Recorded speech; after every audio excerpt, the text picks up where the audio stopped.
Story 1. Bill and wife cheated behind our backs while my sister was pregnant. Served them both with divorce papers. I, 33M, married Evelyn, 30F, for 6 years. We dated for a couple of years before marrying each other. Evelyn is a caring, extroverted, and ambitious woman who knows what she wants. Everything was going well between us until she started acting weird. Slight context. I met her during my sister Jenna's graduation, and she was one of her friends. Evelyn, Jenna, and her husband, my brother-in-law Max, knew each other from college days. The whole thing was very exciting, and there was always a very cheerful environment whenever we all met, along with all the college gossip that Jenna and Evelyn used to tell me. My sister was not a very extroverted person, and she was an ambivert like me who sometimes felt a little intimidated in my wife's presence, as Evelyn used to be a social butterfly in college that everybody wanted. As for Max, Jenna deserved better than him. He always tries to outshine her and shadow her purity, which made me feel bad for her sometimes. As for me and Evelyn, things have not been good between us recently. As I mentioned earlier, she was a social butterfly in college and her behavior was still the same with no change. She works in the design industry and most of the time she was busy partying, hosting house parties, etc., which was pretty annoying. I never showed my annoyance or that I had a problem with it to her because I didn't want to hurt her, and it was also her way of socializing in her industry, but all of this clearly built a distance between me and her. I work overseas in the merchant marine, so I'm usually overseas for 6 to 7 months and at home for the rest of the time. My last vacation at home was not so pleasant. We often ran into arguments, sometimes for silly things and sometimes for serious issues. I'll come to that eventually. No matter how much I tried, I felt Evelyn was just not understanding what I wanted to convey. She was just not ready to mend things. As my vacation was getting over, I was restless. I didn't want to leave home with the ongoing bitterness in my relationship, so I swallowed my ego again and decided to confront Evelyn about what was going on in our relationship.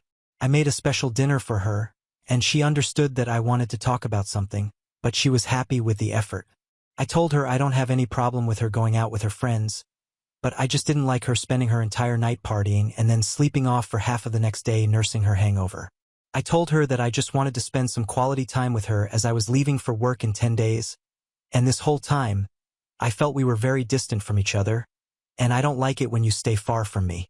She silently listened to me and acknowledged my problems. She assured me she would give time to our relationship and put her party plans on halt until I was there. I was happy that we were able to come to the same page without any argument. We made out and things got heated up between us when she stopped me in between and started scratching through the drawer for protection. She couldn't find them and asked me to go and get one. I was annoyed by it. I asked her why she didn't want to do it without protection. It's been 6 years of our marriage and we were ready to have a baby. She stopped me in between and told me if I was stupid. She didn't want to get pregnant and be a mother. I told her that it was her decision and I respected that, but I wanted to become a father and she knew it before we decided to marry each other, and she also wanted that at that time. I asked her why she changed her mind after marrying me. She told me that she doesn't know and she just doesn't want to ruin her body because of a stupid baby.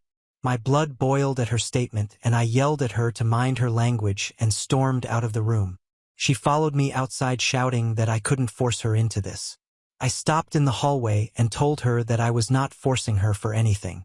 I understand it's her choice, but I was angry with her language. I came back with protection, but I was not in the mood to do anything, so I lay on the other side of the bed. Evelyn was up, and she hugged me from behind, silently crying. She said she was sorry. She was very anxious that she might lose her career opportunity after pregnancy, and that's why she got angry. I told her I was just mad at the way she spoke. The rest was fine, and I would never force her, though I really wanted to be a father and have a family with her. I guess I had to wait for it to happen. We made out and slept. I woke up suddenly in the middle of the night to a giggling sound, and when I opened my eyes, Evelyn was not there. I went out of my room to see her and I saw her laughing and talking to someone in the dark. I thought maybe it was someone from her office or a friend, so I went back to the bed. I didn't want to doubt her without any reason. It was 2 in the morning, which was bothering me, but I slept again. I woke up in the morning to Evelyn's kiss. She was in a good mood and had made breakfast for me. Before I could ask her, she told me that her cousin had drunk called her last night. I felt relieved that things finally settled down and we had our best moments after a month of arguments. While we were still having breakfast, she got a call from Jenna and she started congratulating her. I asked her what happened and she handed me the phone. Jenna told me that she was 2 months pregnant and Max and Jenna were going to be parents. I asked why she hid it for 2 months and she told me that she didn't know either, and I laughed so hard. I and Evelyn decided to visit them. My parents were also coming and we decided to have a small family celebration. After hearing the news of my sister's pregnancy, somewhere I felt empty because I also wanted to have a kid. But until then I was blessed to be an uncle. When we went there I hugged Jenna. I was just so happy for my little sister. But instead of hugging Jenna, Evelyn ran towards Max and he took her in his arms and hugged her. My parents were already there and after a while, Max's parents also arrived. It was a good family gathering, but Evelyn and Max were continuously chit-chatting on their own, making eye contact and funny faces, and joking about something that I had no idea about. It was clearly making Jenna uncomfortable. Jenna asked Evelyn when she was going to give us good news and Max immediately said, "Evelyn, don't get pregnant or you will lose your hot figure," and laughed it off. Evelyn told him that she would never dare to think about pregnancy and that she was not stupid like Jenna to exchange her slim body just for a baby. Max laughed and said it doesn't matter for Jenna because she anyway never had a hot body. Everyone was shocked at his statement, but he started laughing, saying that he was kidding and not to take it to heart. My anger was rushing down my veins and I told Evelyn that being a mother isn't stupid and Jenna had the guts to do it. I warned Max not to bully my sister, but Jenna defended him saying that it was okay between them. After a while, Evelyn stood up and went on to sit next to Max. I never liked Max's hand gestures, or how he was placing his hands on her thighs. Max grabbed her waist and made the nastiest comment about how flexible Evelyn was.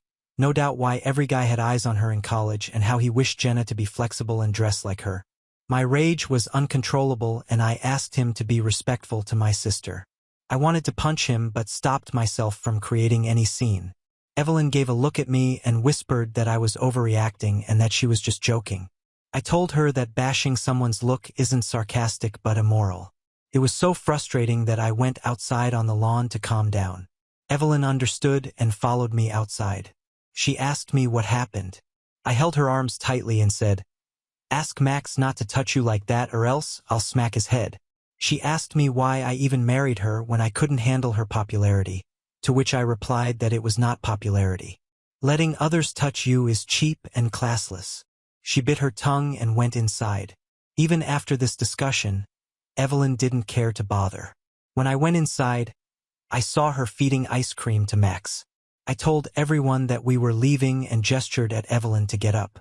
Jenna kept asking me what was wrong and I told her it was nothing. It was just that I wasn't feeling well and my head was hurting. We had a huge argument after reaching home. She said that I was just an insecure man and that I was overreacting. I asked her if it would be fine if I grabbed a girl in front of her and claimed how flexible she was. She said that she just didn't care and she would never change her way for me. I asked her, "Okay, do whatever you want to, but don't ever ruin my sister's day like that ever again."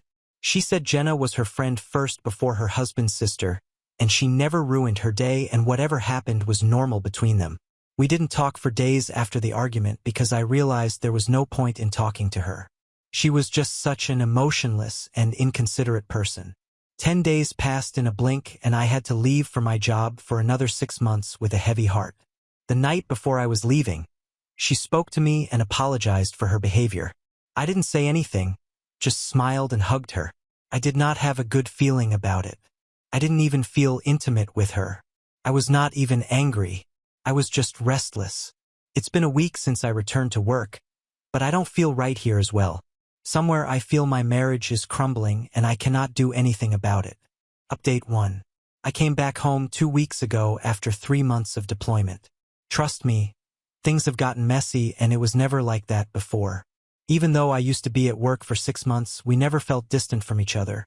And now whether we are in the same place or away from each other, we are just far from each other. Her behavior has gotten flaky and her tone has turned really off and irritating. Even if I tried video calling her, she would never respond. She was just brutally rude to me. She didn't feed me with excuses that she was busy or something. She would just straight away say that she didn't want to talk to me. She never received my call and ignored my text. 250 text messages in a day. I asked her if she wanted to talk it out and sort it out, but she never wanted to respond. On the other hand, I would only see her Instagram story, busy partying and socializing. She wasn't even hiding that from me. This was the first time she was behaving in this way. In my previous overseas trip, we were always connected with each other romantically and sexually on FaceTime, and that's what made the distance bearable. I was not missing her. I was angry at her childish behavior, and I just wanted to teach her a lesson about her so-called elegant and rich spoiled girl behavior. Things went on like this for 3 months straight, and I was also very occupied with work, so I didn't have time to think about checking her Instagram stories. I also started to ignore her because Evelyn tends to react when you treat her the same way she does to you, and I knew this would work. After 3 months, she called me and told me that she was sorry for ignoring me, and that was because she was stressed. I could tell that she was not lying, and when I asked her what was wrong, she told me that she hadn't bled for 3 months straight, and that she was so busy with work that she didn't even notice. I asked her if she had taken the pee test. She said yes, but the results were not reliable, so the doctor asked her for the HCG blood test. I didn't understand the meaning of an unreliable pee test. I thought it was accurate. Anyway, the report was supposed to come in a few hours, so I thought to just wait for that and see. I was so restless and impatient that I couldn't work for the rest of the day. When the report came, she was 11 weeks pregnant. Evelyn was crying over the call and said she was scared that the baby would ruin her career. I wanted to convince her to keep the baby, but I left the decision to her. I told her not to worry and that I would be there in 10 days. I asked her what her decision was, and she told me that the doctor had asked her not to abort as it was risky due to her low blood level, as she was treated with aplastic anemia as a teen. While she was still crying and worrying about everything, I was very stressed thinking about how she could be pregnant because we always use protection, but due to her condition, I couldn't bring myself to ask her. I applied for an emergency leave and decided to come back home as soon as possible. It still took me more than a month to wrap up my work and return back home. I didn't inform her about the date of my return, wanting to surprise her. But on reaching home, I was surprised instead to see Max there sitting on the couch shirtless and fixing his belt. I got so scared to see that, and my brain started making its own stories. I stood there like a ghost at the door until Max saw me and greeted me nervously. His nervous laugh made my suspicions higher, but I couldn't just say a thing and greet him back. There came Evelyn, and after seeing me, she came towards me and hugged me tightly. I didn't look at her face but at her clothes, and much to my relief, she was appropriately dressed. Evelyn hugged me and thanked me for coming early and surprising her. I asked her what was Max doing there sitting shirtless. Evelyn explained that she needed some groceries but was too tired to step out, so she asked Max to get it for her. But accidentally she spilled the glass of juice over his t-shirt. He had to wash it and was drying it sitting there shirtless when I entered. Her voice was so calm that I almost believed her, but my instincts couldn't, and it sounded like a holeless lie, and I can't keep acting like a fool. I gave a cold stare at Max, and he understood that I wasn't liking his presence. He got up and said he would go and give the news of my arrival to Jenna. After Max left and I settled down, I asked her again if she really wanted to have the baby. She got a little offended and told me that sooner or later it was going to happen. I couldn't resist and confronted her that I found it very strange that she got pregnant despite using protection. She asked me whether I was blaming her for infidelity, and I told her it was my whole right to ask because I remembered clearly that we used protection every time we did. She said she had a hunch the condom was damaged as she felt something inside her that night but didn't pay much attention to it. I still was confused and told her that if that had happened, I would have known immediately. She got so defensive at this. She just stood up and left the room, calling me pathetic and sick for doubting her. Her behavior was adding to my fury. I was under complete stress because I knew something was off and I was clearly not the father. I did love her a lot, but she was manipulating me. The woman who never wanted a kid got pregnant suddenly and agreed to it. It's 2 weeks since I returned and we had that discussion, and she still is not talking to me properly. Whenever I approach her, she accuses me of doubting her and calling me insecure. Now I really don't know how to deal with this woman. Update 2. Hello guys. It's been a few months since I last updated. I was just busy juggling with multiple bullshits together. I'll start with some good news. My sister gave birth to a beautiful baby girl. I just want to tell you guys that my niece is going to live her life without the presence of her douchebag father because Max is going to take care of Evelyn's kid. After I returned, a week went like this where Evelyn was angry and frustrated with me most of the time and blamed her pregnancy hormones for everything. I was in a dilemma, thinking most of the time if the baby I'm going to raise is really mine.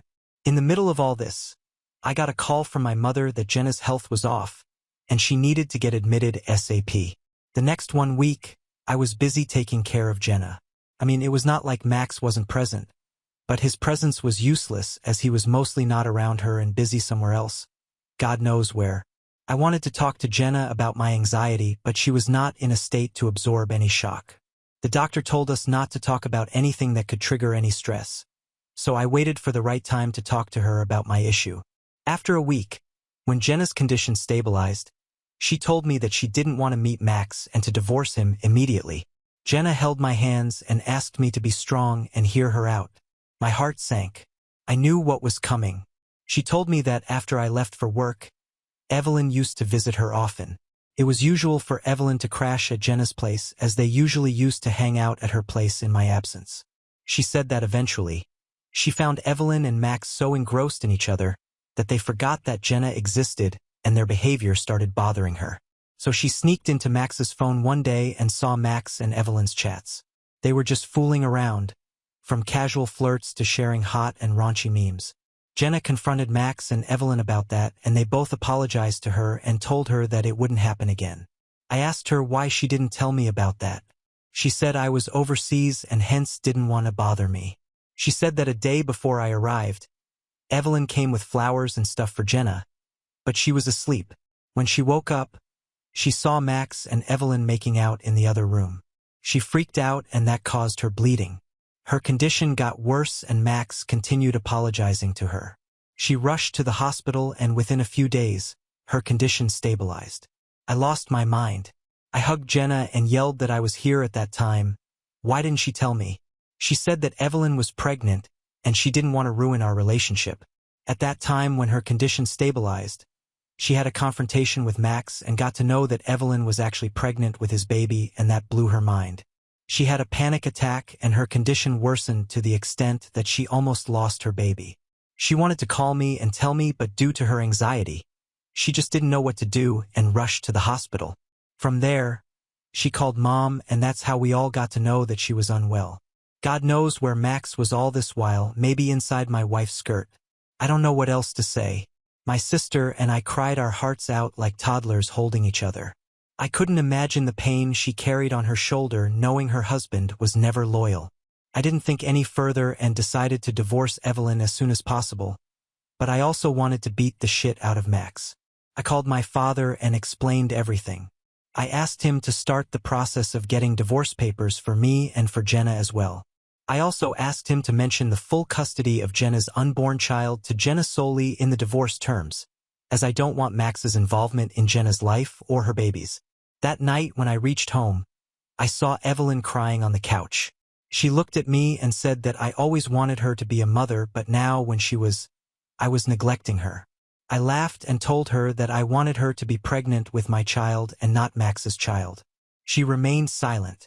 I walked towards her and with a cold stare told her that Jenna had told me everything. It was because of them that my sister was on the verge of losing her child. I told her that if she cared about herself, she should pray for my sister and her unborn child, because if they suffered from anything, I was going to drag both her and Max to court and make their life miserable. Before she could say anything, I yelled at her to leave my house and that she would get the divorce papers in a few days. She started apologizing and asked me to stay and not abandon her. She also told me that Max was the one who seduced her into this. Jenna had a complicated pregnancy and they were forbidden to have intercourse, so Max was craving for it and hence he seduced Evelyn into this. I felt so disgusted on hearing that. I wanted to throw up. I left the house giving her the ultimatum of a day to vacate. I stayed with Jenna for a few days and when I came back Evelyn was gone. As for Max, He just accepted his fate and never tried talking to Jenna nor even tried fighting for shared custody. It felt as if he had been released from a married life. Anyway, the divorce got finalized and we finally got rid of the two douchebags. Even though Evelyn's father bribed me that I would never have to pay for Evelyn's baby and that he would take care of that. He said that I'd just have to let Evelyn and her child live with me to save their family's name. I could only laugh at his suggestion. Now on to the next story. Story 2. Husband invited his ex to live with us without asking me. So I said no, but he told me I could leave if I had a problem. Now I've filed for divorce and she's bragging about sleeping with him. I, 27F, have been married to my husband, Jacob, 28M, for almost 2 years now, but I think we might be headed for a divorce over something that happened 3 days ago. So, a couple of days ago, my husband brought home a friend of his from high school who happened to be a woman. This woman, Allison, was his friend back in high school, and when he brought her home, it was around evening time, so I figured that they just run into each other at the mall where Jacob had been and he brought her home for dinner or something. I welcomed her home and treated her like I would treat any other guest. But throughout dinner, I could just tell that there was something off about this person. The way she was talking to Jacob made me feel like they had a thing back in high school, and by the end of the evening I just wanted her to leave very honestly, because she was making me uncomfortable with all her inside jokes with my husband and the way she would cozy up to him or try to touch him every couple of seconds. It literally felt like, for her, she would just find excuses to touch him on the arm or on the hand, and she was laughing extra hard at all his jokes, even the ones that were not very funny. So, I guess people can tell why I wasn't comfortable with this woman, and after dessert was served, I figured that she would leave soon. I tried to be as pleasant as possible despite how uncomfortable I was. But 2 hours passed, and at around 10, when she still hadn't left, I pulled Jacob into a corner and asked him what the hell was going on because this was weird since she just wasn't leaving. And only when I asked did Jacob tell me that he had actually invited her home because she had been evicted from her house because she hadn't paid rent for the past 4 months. And now apparently she was going to spend the night at our house and probably the next couple of days as well until she found another apartment that she could move into. He also told me that she hadn't run into him at the mall like I had believed, but in fact, they'd reconnected on social media and had been talking online for weeks before this, which is how he found out that she was looking for a place to live and offered to let her move in with us for the time being. I was obviously annoyed about it and asked him why he hadn't consulted with me before offering to let her move in. I also told him that I wasn't comfortable with the idea of her living with us in our home because she had made me feel uneasy throughout the evening with her odd behavior around Jacob. He tried to downplay it and told me that I was just being crazy, that he was only helping out a friend in need, but I told him that I wanted her to leave and I wasn't going to put up with this. I insisted that he'd talk to her and tell her to go, but he told me that he had already promised her and he couldn't break her heart this way. Apparently, all her stuff was in the car and she had moved out of her apartment today itself. He had helped her move out and he couldn't just tell her that it wasn't happening. He was acting really weird and squirrely, so I asked him to be honest with me and tell me who this Allison was. And as it turns out, I've been right all along about her having a thing with Jacob back in high school because he confessed that she was actually his ex-girlfriend from when he was in his senior year and they'd broken up just because he had to leave for college. I kind of freaked out at him when he told me that because the last thing that I wanted was for his ex-girlfriend to live with us, especially when it felt like she still had a thing for him. He promised me that he and Allison were over and had been over for a long time, but that did nothing about my insecurity. I told him that I wanted her out and I wanted her out right away. I was pretty pissed off and I sounded like it too. I expected him to take me seriously, but instead, he turned around and told me that he wasn't kicking her out, and if I had a problem with Allison living with us, then I could leave instead. He told me that he was just trying to help out a friend in need, and if I was so insecure that I couldn't even handle that, then I was the problem here and I should go. After saying that, he walked out of the room and left me alone in the bedroom. I was shocked that he was choosing Allison over me, his wife of 2 years. We'd even been in a relationship for almost 3 years before we got married, so I think I should be a lot more important to him than some girl he dated in high school for a year before he left for college. I was stunned after he told me to leave and had nothing to say for a couple of seconds. When I went back into the living room, I saw that he was sitting on the couch beside Allison and they were laughing at some sitcom that was playing on the TV. Allison even had the audacity to tell me to come sit beside them, and then she scooted over so that she'd be sitting really close to Jacob and I would have to sit beside her while she cozied up to my husband. After she said that, I left and went back into the bedroom, packed some of my stuff in a bag, and walked out into the living room. I didn't even care that Allison was right there. I told Jacob that he could either kick her out immediately and we could talk about this, or I would be leaving. He said nothing and just pursed his lips and chose to look the other way while Allison got up and started speaking to me in a really falsely sweet voice and told me that she didn't intend to cause any problems, that she was just an old friend and that's how it was going to be. And then she turned around and asked Jacob, "Right, Jake?" Now, I know that Jacob hates it when people call him Jake, but when Allison said it, he didn't seem to have any problem with that. I just sighed and walked out of the door and slammed it shut behind me as loudly as I could. Jacob didn't even chase me or try to stop me, and of course, neither did Allison because this is obviously what she wanted all along. It was a little creepy, but once I was out of the door, I decided to linger and check out what was going to happen inside the living room once I was gone. I know it seems crazy, but I really felt in my gut that this was something I had to do, and lucky for me that I did because I could peek through the curtains since we never really shut them entirely. And I saw that as soon as I had left, Allison and Jacob sat side by side, and I could barely hear it, but they were having some conversation which was definitely about me. Jacob looked upset, and after a while, to my shock, Jacob laid down and rested his head on Allison's lap where she stroked his hair. I was furious when I saw that and, in the heat of the moment, I decided to take out my phone and click a picture of the two of them in that position. They couldn't see me, but I could see them, and I made sure that I got an angle where both their faces would be visible in the picture. When I was done clicking the picture, I decided that I didn't need to stick around anymore and walked all the way to a friend's house. I could have taken my car, but I really didn't want to drive, especially when I was in such a terrible mood. I honestly just wanted to walk and think about what I'd just seen. My blood was boiling and I felt like I just had to do something to get back at Jacob for what he was doing to me. So, before I knocked on my friend's door, I decided to go online and post the pictures that I'd taken with a caption that just said, "Cheater," and nothing else. After I was done posting, I knocked on my friend's door and she let me in. She had just checked her social media and she asked me what the heck my post was about as soon as she saw me. Once I entered the living room, I explained the story to her once I was sitting on the couch, and she told me that I'd gone a little too far in dealing with this because already the comments were full of hate towards Allison and Jacob. She told me that while she agreed that Jacob needed to be called out, posting a personal picture of them that was so intimate was probably not the best way to go about the situation, and I could also get into legal trouble for it if it actually came down to that. I heard her out, and it actually made a lot of sense what she was saying, so I decided to go ahead and delete the image from my account. But even after I took down the post, several people continued to text me to put it back up because they thought that that was exactly what Jacob deserved. I was touched that so many people were on my side, but I got a harsh reality check when my friend told me that they didn't really care about my marriage or my relationship with Jacob, but they only cared about the gossip that they were going to get out of this. So I needed to get out of the drama and ignore the people who were texting me because they only cared about all the drama that was going to come out of this, not about my emotional well-being. She was right, so I decided to turn off my phone for a while and do something to distract myself. It was already pretty late at night when I'd shown up at my friend's place, so after a while, I just went to sleep.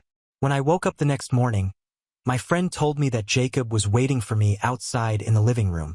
He turned up just a couple of minutes before I woke up, and even though my friend had tried to send him back home, he refused to leave without seeing me first. I thought that he was here to apologize, and I was already prepared to turn him down and reject his apology because I wasn't feeling particularly forgiving at the time. But when I went out into the living room, ready with my speech, I was in for a shock when the first words that came out of Jacob's mouth weren't, "I'm sorry," but, "Are you insane? And what the heck were you even thinking?" I knew that he must be pissed about my post the previous night, but he seemed more than pissed off. He seemed hysterical and very upset. It all finally made sense when he told me that someone had sent that picture to his parents and now they were refusing to speak to him, which was bad for him because he had been planning to quit his job and start his own business. He needed his father's money for that and wanted his dad to come on board as an investor. But now his father wasn't even speaking to him and neither was his mother responding to any of his calls or texts. He told me that his parents hadn't even given him an explanation as to why they had blocked him, but he knew that my post had everything to do with it because it happened only after I put up that picture of him with Allison, and now he wanted me to talk to his parents and tell them that it was just a prank or something to make them speak to him again because he wasn't going to let my stupid mistake mess with his future. I probably would have apologized to him had he not demanded that I speak to his parents and make everything all right again because honestly, after what he'd done the previous night, I didn't think he was in any position to make demands like that, and it really pissed me off how entitled he was acting. So I told him that he deserved this because he'd been cheating on me. To that, he said that Allison was literally nothing but just a friend and I was reading too much into this. He then accused me of being insecure, jealous, and toxic, and even told me that after I left, Allison had been comforting him, which is why he had rested his head on her lap and that was it. They hadn't done anything funny together after I left because that's just not him. I told him that I didn't trust him and I didn't believe a single word that was coming out of his mouth. I told him that he needed to leave because I had no interest in carrying on this argument and wasting my day. As far as I was concerned, he'd been emotionally involved at the very least with Allison and I couldn't take that. I saw it with my own 2 eyes and there was just no covering it up anymore. Even if I ignored the fact that he had rested his head on her lap and somehow put that image out of my head, I wouldn't be able to forget that he had chosen to let her stay with us even after I told him that I was uncomfortable with that idea and had even given him an ultimatum to pick between us, and he'd picked Allison. I wasn't fine with that, and I don't think that any other woman in my position could have ever been okay with something like that. I told him to leave and he did leave, but not before telling me that this wasn't over, which sounded like a threat, and I am guessing that it was. But so far, he hasn't done anything apart from texting me relentlessly, telling me to talk to his parents and fix this. My friend thinks that I should talk to his parents and do something about the situation because as bad as what he did was, I shouldn't have posted that picture of them. Even if I wanted to expose them for what they were doing, I should have just made a post or something, but I posted a photograph which really didn't seem okay with her and felt like an invasion of their privacy. And I feel like she's right about this, but honestly, I can't just forget about what Jacob did to me. I'm pretty sure that Allison is still living with him and my blood boils when I even think of the 2 of them in that house, my house. I feel like I should do something, but I really don't think he deserves my sympathy. Aita for posting a picture of my husband with his head in his high school ex's lap after he picked her over me. Update 1. Hey, so I decided not to talk to my in-laws and do anything about this because, like I said in my original post, I really don't think that my husband deserves anything good to happen to him right now. If he wants the situation to be fixed, he's gonna have to do something about it himself because I ain't the one to go running to his parents asking them to forgive him when I myself don't forgive him. It's been 4 days since I posted and almost a week since he brought Allison home. I'm pretty sure that she's still living with him because I created a fake account to stalk her, and I found out that all her recent stories that she's uploaded have a very familiar background. All those pictures have been clicked in and around my house, so I know that she's still there. I can't imagine the audacity that Jacob has to still let Allison live in our house even after everything that has happened. But to be fair, everything that could go wrong has already gone wrong, so he might as well stay with her because now I think we're at the point of no return. I can't imagine myself going back to him at any cost, and he's probably not even going to try. So far, he has only been texting me to convince me to talk to his parents. I've just been ignoring all his texts. I haven't found it in me to block him yet, but I will soon enough, as soon as I'm ready to cut him out of my life entirely. I'm not at that point yet because we've been together for a long time and this is very hard for me. I was angry in my original post, but now that all the anger is gone, all I feel is heartbroken because this is the end of my marriage and I know it. The funny thing is that I'd never even seen this coming. A lot of you had asked me if there were any signs of him being bored or wanting to be with another person, and to be honest, there had never been any signs. At no point did I ever think that he didn't want to be with me. His cheating on me was something I had never even imagined in my worst nightmares. It was literally that unlikely. He and we've been in love for years and he was pretty much head over heels in love with me before he even asked me out.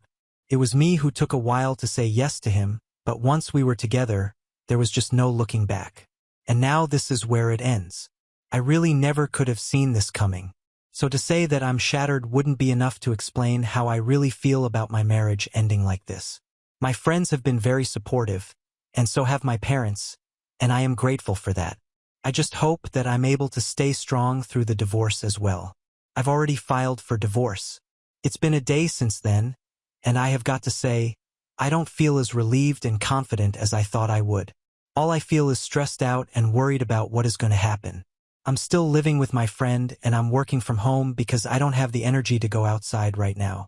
Update 2. Jacob was served with the divorce papers today. He called me to ask me if I was serious about this and I said yes. Then he started screaming at me on the phone. I had to take it away from my ear because he was being so loud. He told me that I was taking this too far and tried to convince me that there was nothing going on between him and Allison. So I asked him if he was still letting her live in our home. He hesitated a little, but then he confessed that he had indeed been living with Allison ever since I left. He told me that she had been his emotional support, apparently, after I stormed out, and I couldn't help but laugh when he said that.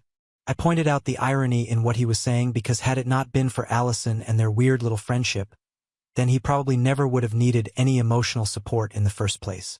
He got very upset when I said that and told me that Allison always spoke very highly of me. So it was disappointing for him to hear me treat her like a competition instead of a friend. I told him that I didn't care about what Allison thought about me. In fact, none of this was about Allison. This was about him and our relationship. I told him that I was getting a divorce from him, not from Allison. He was the one who had let me down.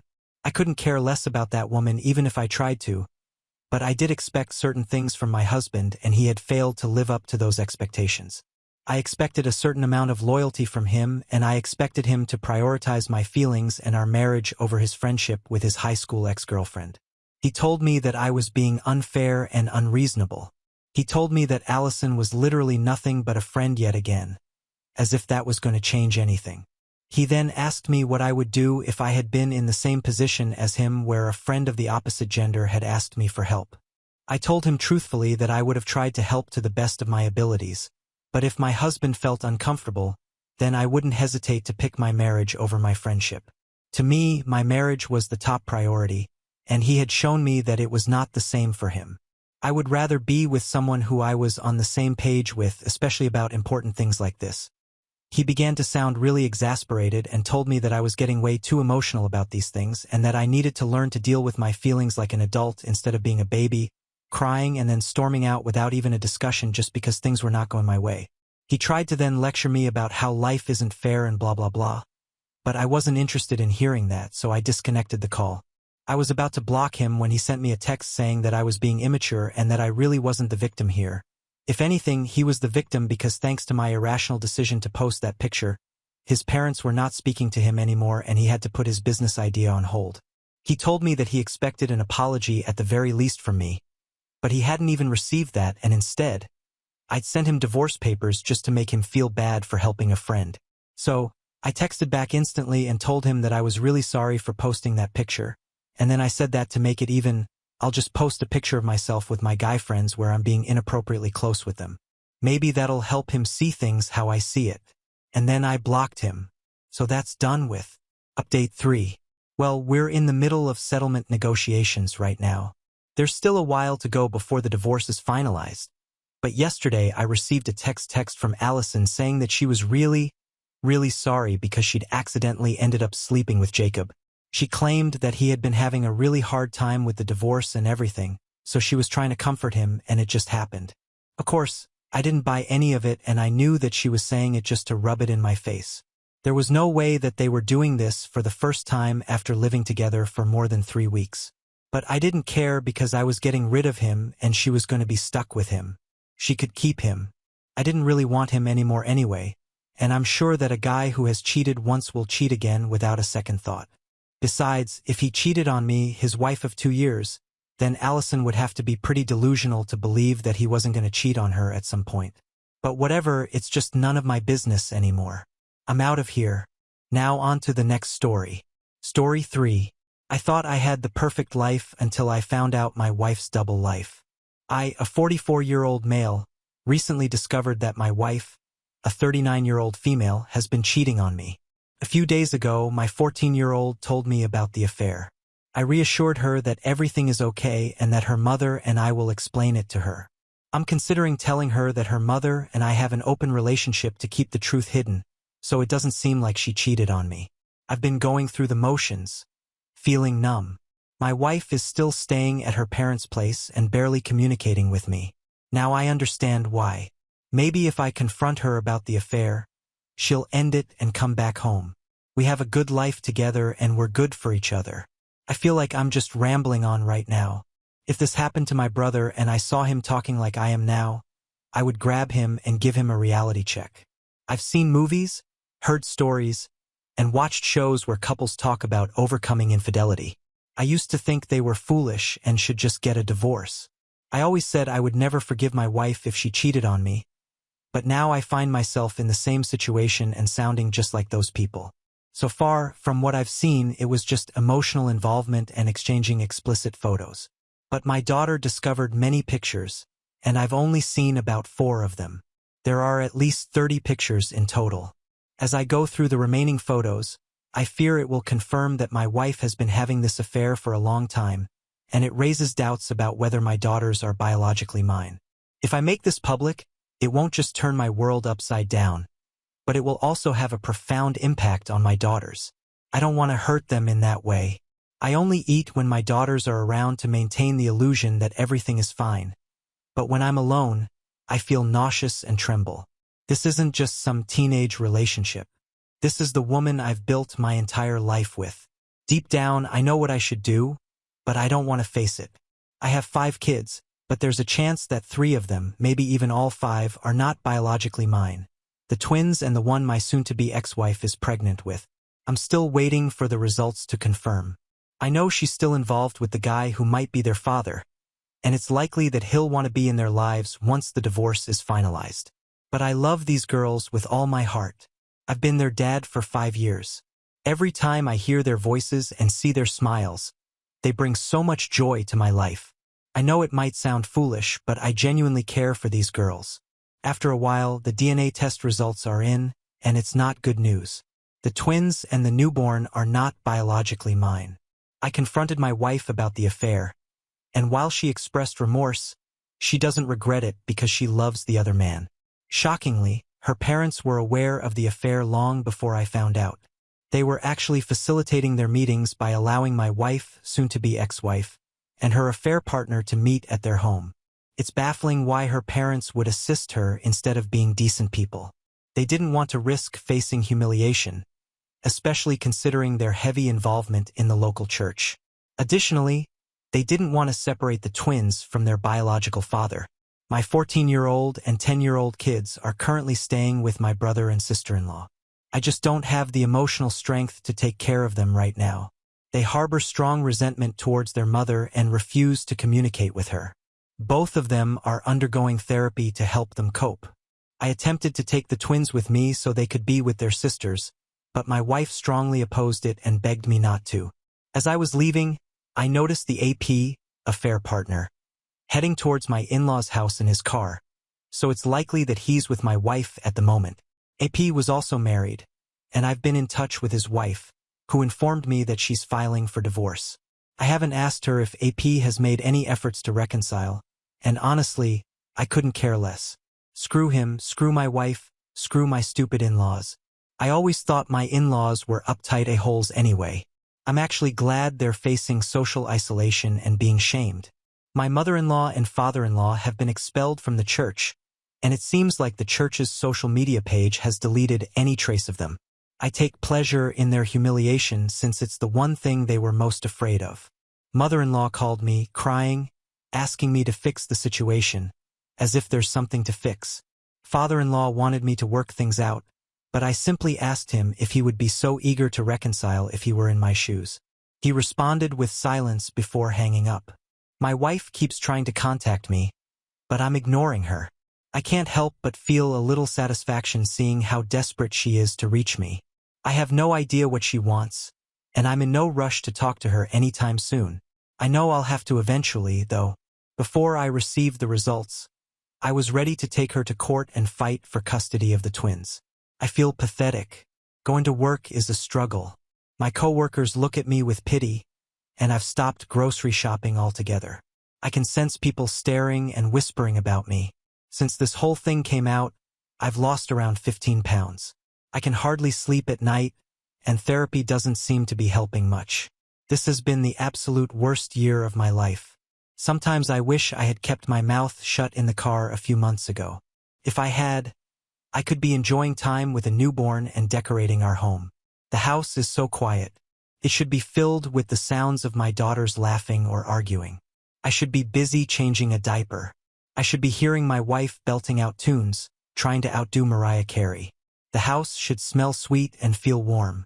Dirty diapers should be wrapped up in a bag, ready to be thrown away. I should be wearing a smile, laughing and enjoying life. This house should be bursting with happiness and vitality. But now, it's just cold, empty, and silent. Feels like everything I've done was in vain.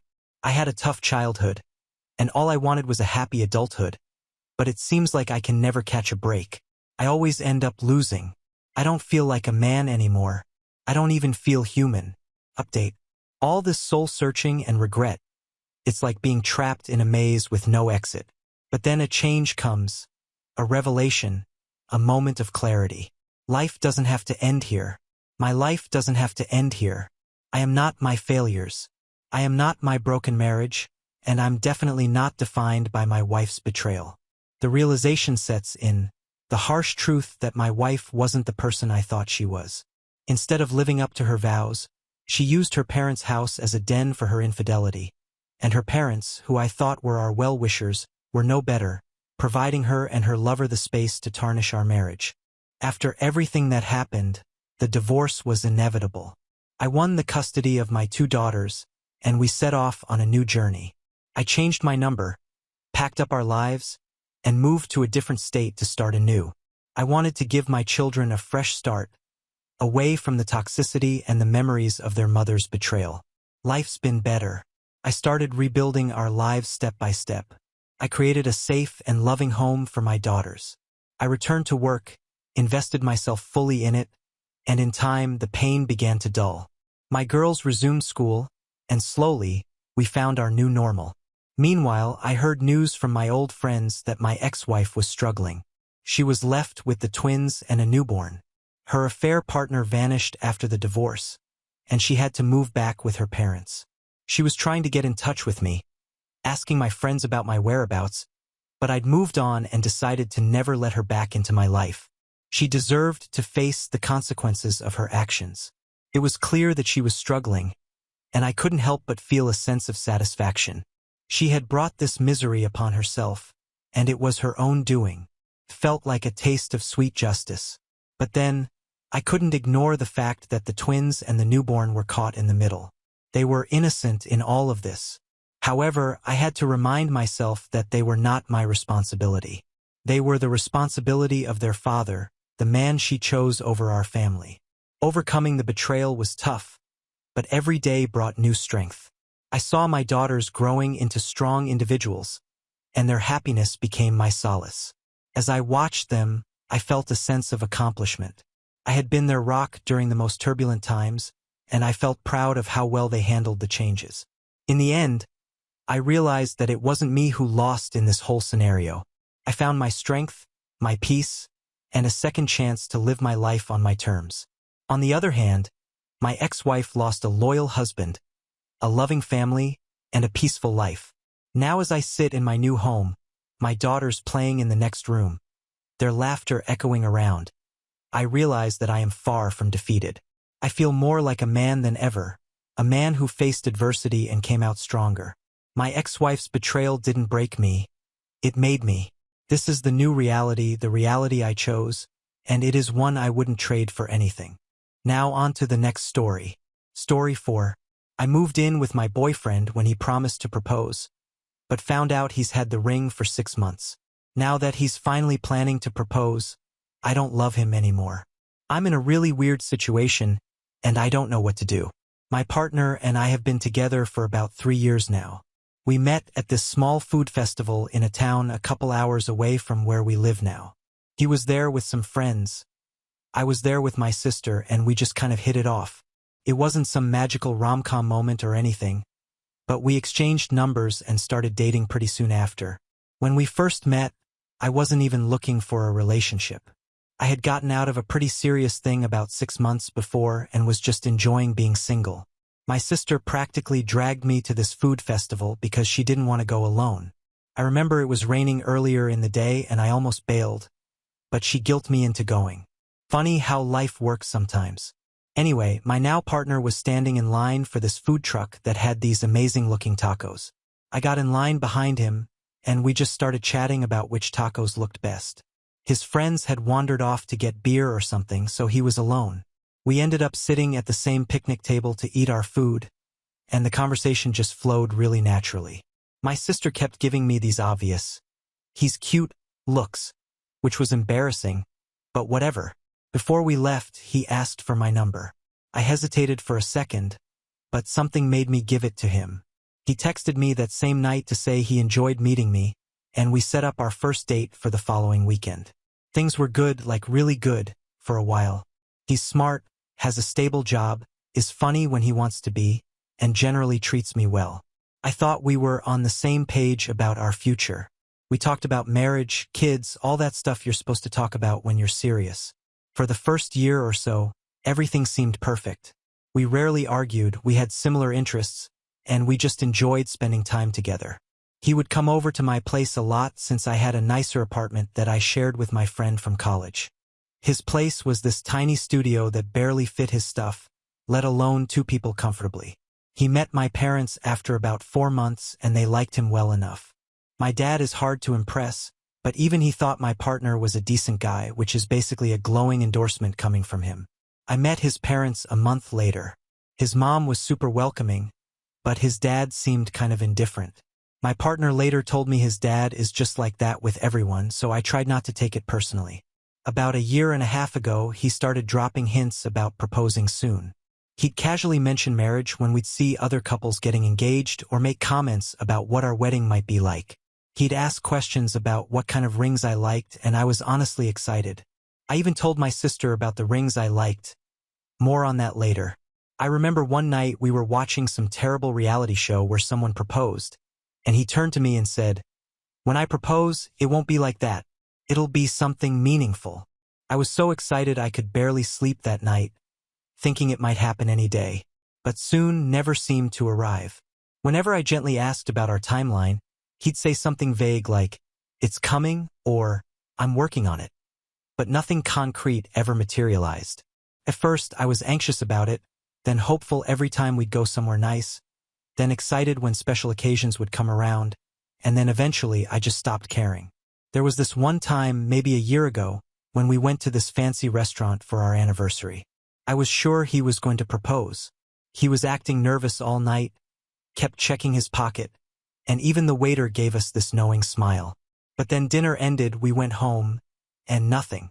When I casually asked if he had been planning to propose that night, he got defensive and said I was putting pressure on him. We didn't talk for like 2 days after that. Then things just went back to normal like it never happened. Here's where it gets complicated.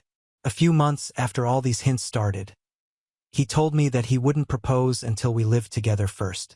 He said he needed to make sure we were compatible as roommates before taking that step. This wasn't what we'd initially discussed. I told him pretty early on, like 8 to 9 months into our relationship, that I wasn't comfortable moving in with someone unless I was engaged to them. It's just how I was raised and a personal boundary I had. He seemed to understand back then. We had this whole conversation about it when we first started getting serious. I specifically remember saying, "I know it might sound old-fashioned, but I don't want to live with someone unless we're engaged." And he nodded and said, "That makes sense. I respect that." So, I thought we were on the same page, but then suddenly he's saying he won't propose until we live together. Felt like a complete reversal. When I reminded him of our previous conversation, he said something about how he hadn't really thought it through back then, and now that we were actually at that stage, he realized he needed to know we could live together before committing. I tried to explain that for me, moving in together was a commitment, which is why I wanted the engagement first, but he wouldn't budge. He kept saying things like, "What if we move in after getting engaged, and then realize we can't stand living together? Then we'd have to break off an engagement, which would be worse." After weeks of this back and forth with him constantly bringing up moving in together and me reminding him about wanting to be engaged first, I started to feel like I was being unreasonable. Maybe I was being old-fashioned? Maybe this was just how things work now. My friend who I was living with thought I should stick to my guns, But another friend said I was being silly and that everyone lives together before getting engaged these days. But eventually I gave in. I loved him so much that I compromised on this really important boundary. I found someone to take over my lease at the apartment I shared with a friend, which was perfect for me, by the way, and moved into his new place. The whole time I was thinking, well, at least we'll get engaged soon after. The actual process of moving in was a nightmare. He lived in a different part of town by then, in a slightly bigger place, but it was still his place, not ours. Moving all my stuff there was stressful because he had opinions about where everything should go and what I could keep. I ended up having to put like half my belongings in storage because there wasn't room, according to him. The first few weeks of living together were actually pretty good. We settled into a routine quickly, and there weren't any major issues. He was cleaner than I expected, and we didn't fight about household chores or anything. But I noticed that all the decisions about our home were still being made by him: what furniture to keep, what to hang on the walls, even what brand of coffee to buy. Individually, these things seemed too small to argue about, but put together, it felt like I was living in his space rather than our space. It's been about 8 months since I moved in, and still, nothing. The resentment has been building slowly but steadily. It's not just about the proposal. It's about how whenever we disagree on something, I'm always the one who gives in. He doesn't compromise, ever. I've brought this up before, and he acknowledges it's an issue, but nothing changes. I remember a specific conversation we had maybe 3 months after moving in together.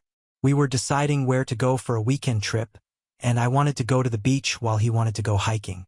After going back and forth for a bit, I just said, "You know what? We always end up doing what you want." I noticed that I'm always the one compromising. He looked genuinely surprised and said, "I didn't realize that. I'm sorry. We can go to the beach if you want." And guess what? We went hiking that weekend. Somehow, between that conversation and actually making plans, it shifted back to his preference. This happens all the time. He'll acknowledge the issue in the moment, maybe even apologize, but nothing actually changes. Then yesterday, my sister calls me all excited. She's terrible at keeping secrets and blurts out that my boyfriend bought the ring a while back and is planning to propose next week. Apparently, he had asked her to help him finalize the choice between a few rings I had mentioned liking. She thought I was feeling down lately because I was still waiting for a proposal and wanted to cheer me up. According to my sister, he bought the ring like 6 months ago. 6 months. So he's had it this whole time, even while I was getting increasingly frustrated about the lack of proposal.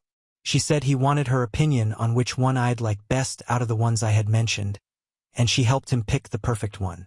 She described it to me even though I told her not to, and it does sound like something I would have loved a year ago. But that's not why I've been feeling low. The truth is, I think I've fallen out of love with him. It's been a gradual process, but all the waiting and the compromise and the one-sided decision-making has just killed something inside me. I've tried to convince myself that I still want this, but I don't think I do anymore. I can't pinpoint exactly when it happened. There wasn't some big fight or dramatic moment. It's more like the slow drip of water on a stone, eventually wearing away what was once solid.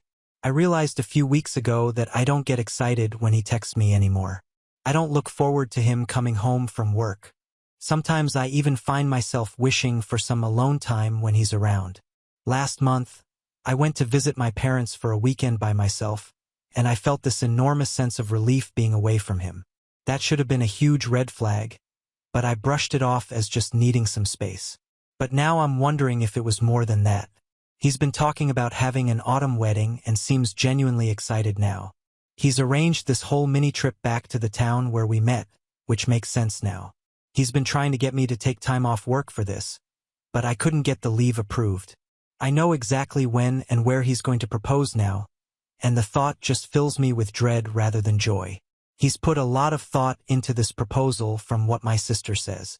He's planning to take me to the exact food truck where we met, which apparently still exists, and then to the scenic overlook nearby for the actual proposal. He's even contacted some local photographer to capture the moment. The amount of planning makes me feel even worse about not wanting this anymore. I feel trapped. Part of me thinks I should just say yes because everything is arranged. He bought the ring, my family knows. But then what? I get married to someone I'm not in love with anymore? That seems like a recipe for disaster.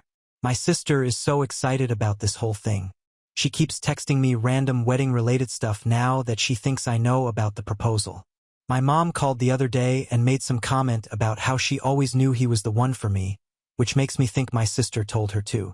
The pressure feels overwhelming, but saying no feels cruel too. He has no idea I feel this way. From his perspective, everything is fine. We don't fight much because I always give in. We're getting along fine living together because I adapt to whatever he wants, and he probably thinks we're heading toward a happy future. Last night, he was talking about maybe having kids in a couple of years after we're settled into married life. He has this whole timeline planned out apparently. Marriage this year, buy a house next year, start trying for kids the year after. And all I could think was, I don't want any of this with you anymore. But I just nodded and said it sounded good. I think part of the problem is that I've gotten so used to not expressing my true feelings with him that now I don't know how to start. How do you tell someone who thinks everything is great that you're miserable, especially when that misery has built up so gradually that there's no one thing to point to? I don't know what to do. Do I warn him somehow before the proposal? Do I say yes and then break it off later? Do I let him go through with the proposal and then say no? There's no option here that doesn't hurt him, and despite everything, I don't want to do that. I still care about him as a person. We've shared a lot over the past 3 years. I know his family, he knows mine. We have mutual friends who think we're perfect together. Ending this won't just affect us, it'll create this ripple effect through our social circle. So what if I say no? Some additional context. This isn't my first serious relationship. I was with someone all through university and for a bit after. That guy actually wanted to marry me pretty early on, once we got our first jobs. But there were other issues I couldn't ignore, so I ended things after trying to work on them for about a year. So, it's not like I'm just desperate to get married to anyone. My ex from university was actually kind of the opposite of my current partner. He was almost too eager to commit. We'd been dating for maybe a year when he started talking about engagement. I was still finishing my degree and he had just started his first job. The timing felt completely wrong to me.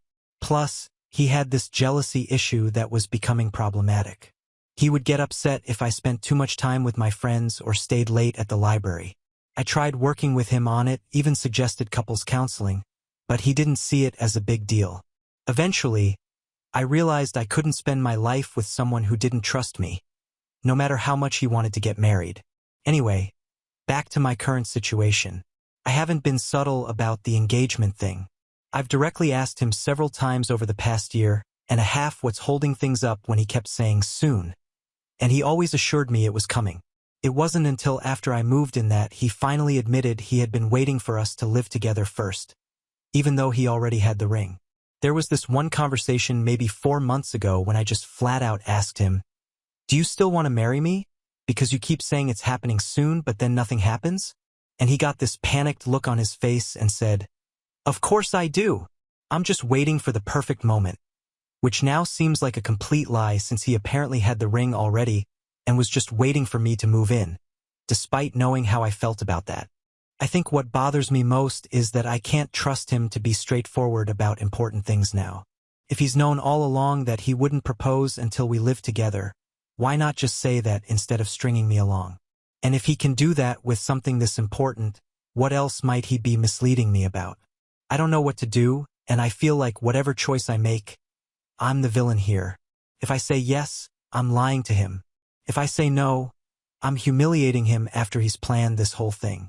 Is there a way out of this that doesn't make me a terrible person? If you were in his shoes, what would you want me to do? Update. Wow. Wasn't expecting this to get so much attention. Thanks to everyone who commented, even those who called me names. There were a lot of you. I can't respond to everyone, but I want to clear up a few things that people seem to misunderstand. First, to those saying I just want to get married and don't care who to, that's completely wrong. Like I mentioned, my ex from university was ready to marry me right after we started working, and I didn't marry him because there were issues I couldn't ignore. If all I wanted was a ring and a wedding, I would have said yes to him. I genuinely thought my current partner and I were a great match at first. To the person who said I led him on by staying with him, how exactly? I communicated my feelings about wanting to get engaged before moving in together very clearly.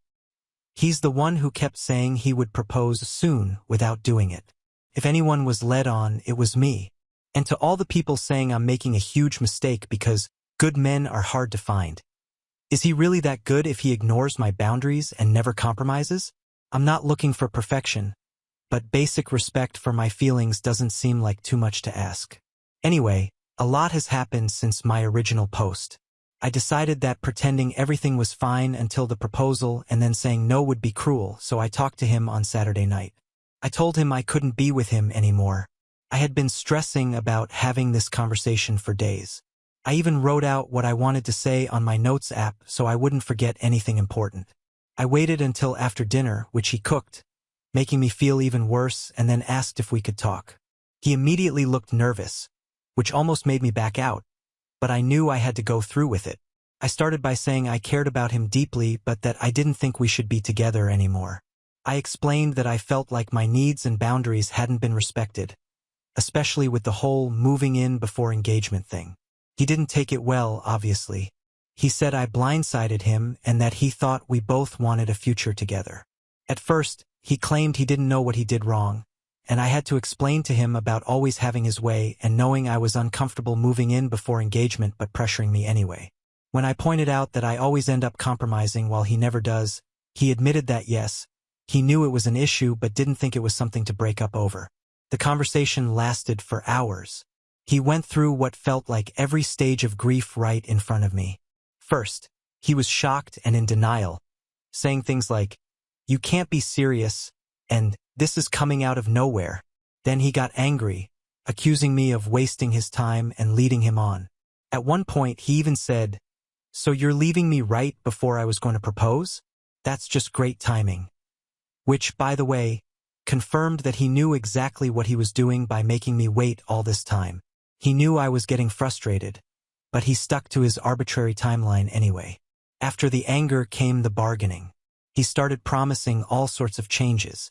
He'd be more considerate, he'd let me make more decisions, we could go to couples therapy, anything to make it work. He even said we could get married right away if that's what I wanted, which just showed that he still didn't get it. This isn't about getting a ring on my finger. It's about the fact that our relationship dynamic is fundamentally unbalanced. Now that I'm actually leaving, suddenly he's saying he'll work on it and change. But the thing is, I've heard that before and nothing changed. Plus, I just don't feel the same way about him anymore, and I don't think that feeling is coming back. The hardest part was seeing him cry. In 3 years, I've only seen him cry once before, when his childhood dog died. It almost broke my resolve, but I kept reminding myself of how unhappy I've been. We went to bed in separate rooms that night. I barely slept, and from the sounds of it, neither did he. I could hear him pacing in the living room most of the night. He woke up yesterday morning, which would have been the day he was planning to propose since it was our anniversary, and said he couldn't believe what was happening. Said it didn't feel real because we should be getting engaged, but instead we're breaking up. That was tough to hear. He kept saying things like, "We were supposed to be at town where we met. Right now, I had everything planned.